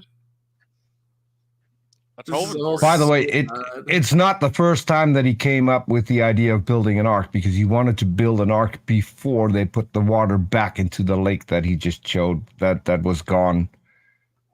They were supposed to build an ark in that lake and then flood it again. Yeah, where are all the dinosaurs? They have a couple of like theme park retired animatronic dinosaurs that are missing body parts. They're really lame and they kind of smell awful. And he still has a few of the old concrete dinosaurs that he had in and they're falling apart back too. in Florida. Yeah, they're crumbling. So. Where are the dinosaurs? Sounds like everything's falling apart. Well, sir, you know what? I may be crumbling, but I can write off that expense on the insurance return. All the money. Depreciating asset. In all fairness, that's right. I can write it off on those taxes I don't do. He did give me the biggest scare I had a couple of months ago. I was driving with a friend to pick something up, and I looked outside of the window, and there was a dinosaur and a velociraptor standing next to a barn in a field. And I had to look twice because they looked pretty real. And right behind that was Dinosaur Land. And I thought, what the fuck? Is Hovind coming here?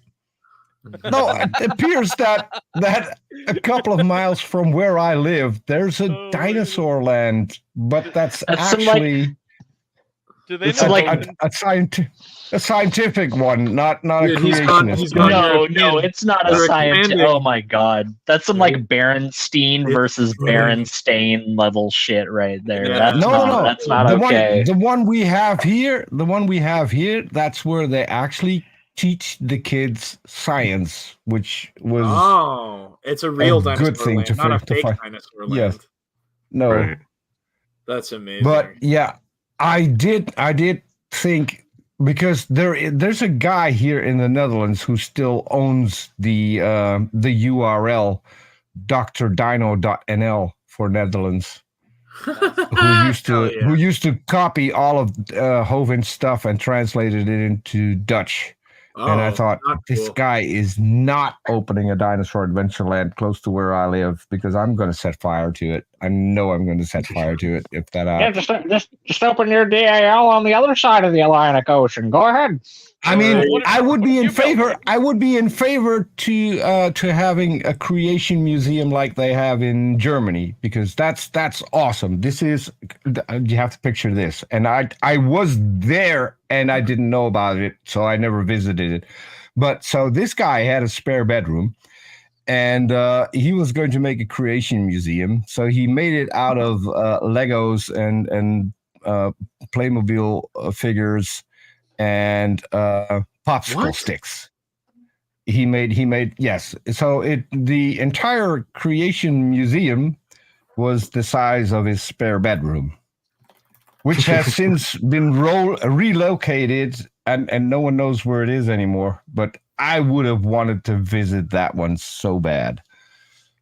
And I was there. I was just. Are there any photos of this? I wonder what it's like to have there were videos of it, but the guy who made the creation museum took down his channel, and the videos got lost.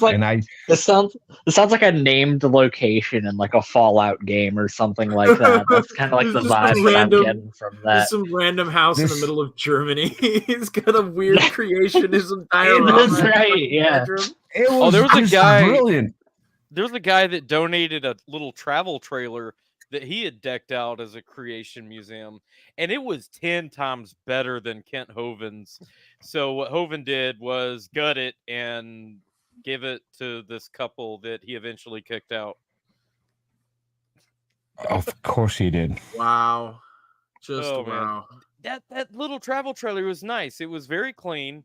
All the exhibits were like meticulously crafted. The guy did that was his life's work into that little travel trailer, and he traveled with it and showed people his little mobile creation museum. And when he couldn't travel anymore, he donated it to Kent, and Kent just gutted the thing. I don't think he even used any of the exhibits. Yeah, well, you know what? You can go ahead and make another giant life's work trailer exhibit if he wants, but you know what? He gave it to me, so fuck his bullshit. That reminds me of the time when somebody donated their pet pig and told Kent, "You can have her so long as you don't butcher her," and then they ate her. No. Of course we did. Wow. They did the same with one of the emus. What? Oh yeah, they did eat one of the emus. That's right.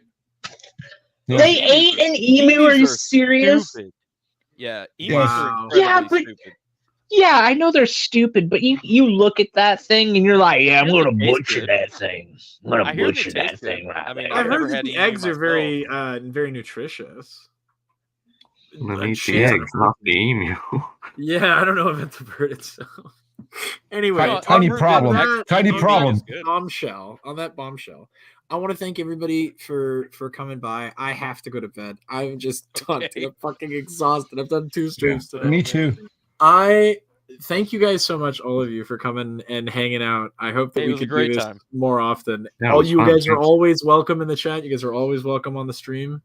Hit me up if you guys can. My socials are on the channel somewhere. Worst case, I'll Peter knows where to find me. So if you can find Peter, you can find me. That's right. Well, you also should sub to Mark's channel because Mark goes live every once in a while, and then you can hop on there as well. I'm trying to set that. So Mark, Mark is easy. Mark is easy. He has a standing link. So if you copy the link and put it somewhere in your bookmarks, you're always able to join. You always have the link. And if you're watching this and you're one of the 31 people that are subscribed to me, make sure you unsubscribe, because what the actual fuck are you doing there? I've never uploaded anything once. What are you doing there? Aiden, I'm gonna mandate that you upload a video. Yeah, upload a video now. Do it. That you have to upload. No, it's not happening. You're under threat. It's not happening. You're gonna do it. No. You see, everybody wants it to happen, and the more that people are trying to make it happen, the less it's gonna. My inner contrarian is just so I've already pleased. I've already made the video, and once you see it, you will upload it. You know what? All right, a challenge accepted. I want to see this video. It's made public now, but this is the end of the stream. He wants to get to bed, so he's got to get out of here. Thank you guys for coming. Honestly, no, thanks for having us. Take care, man. Absolutely, guys. Anytime. Thank you. Good night. End stream.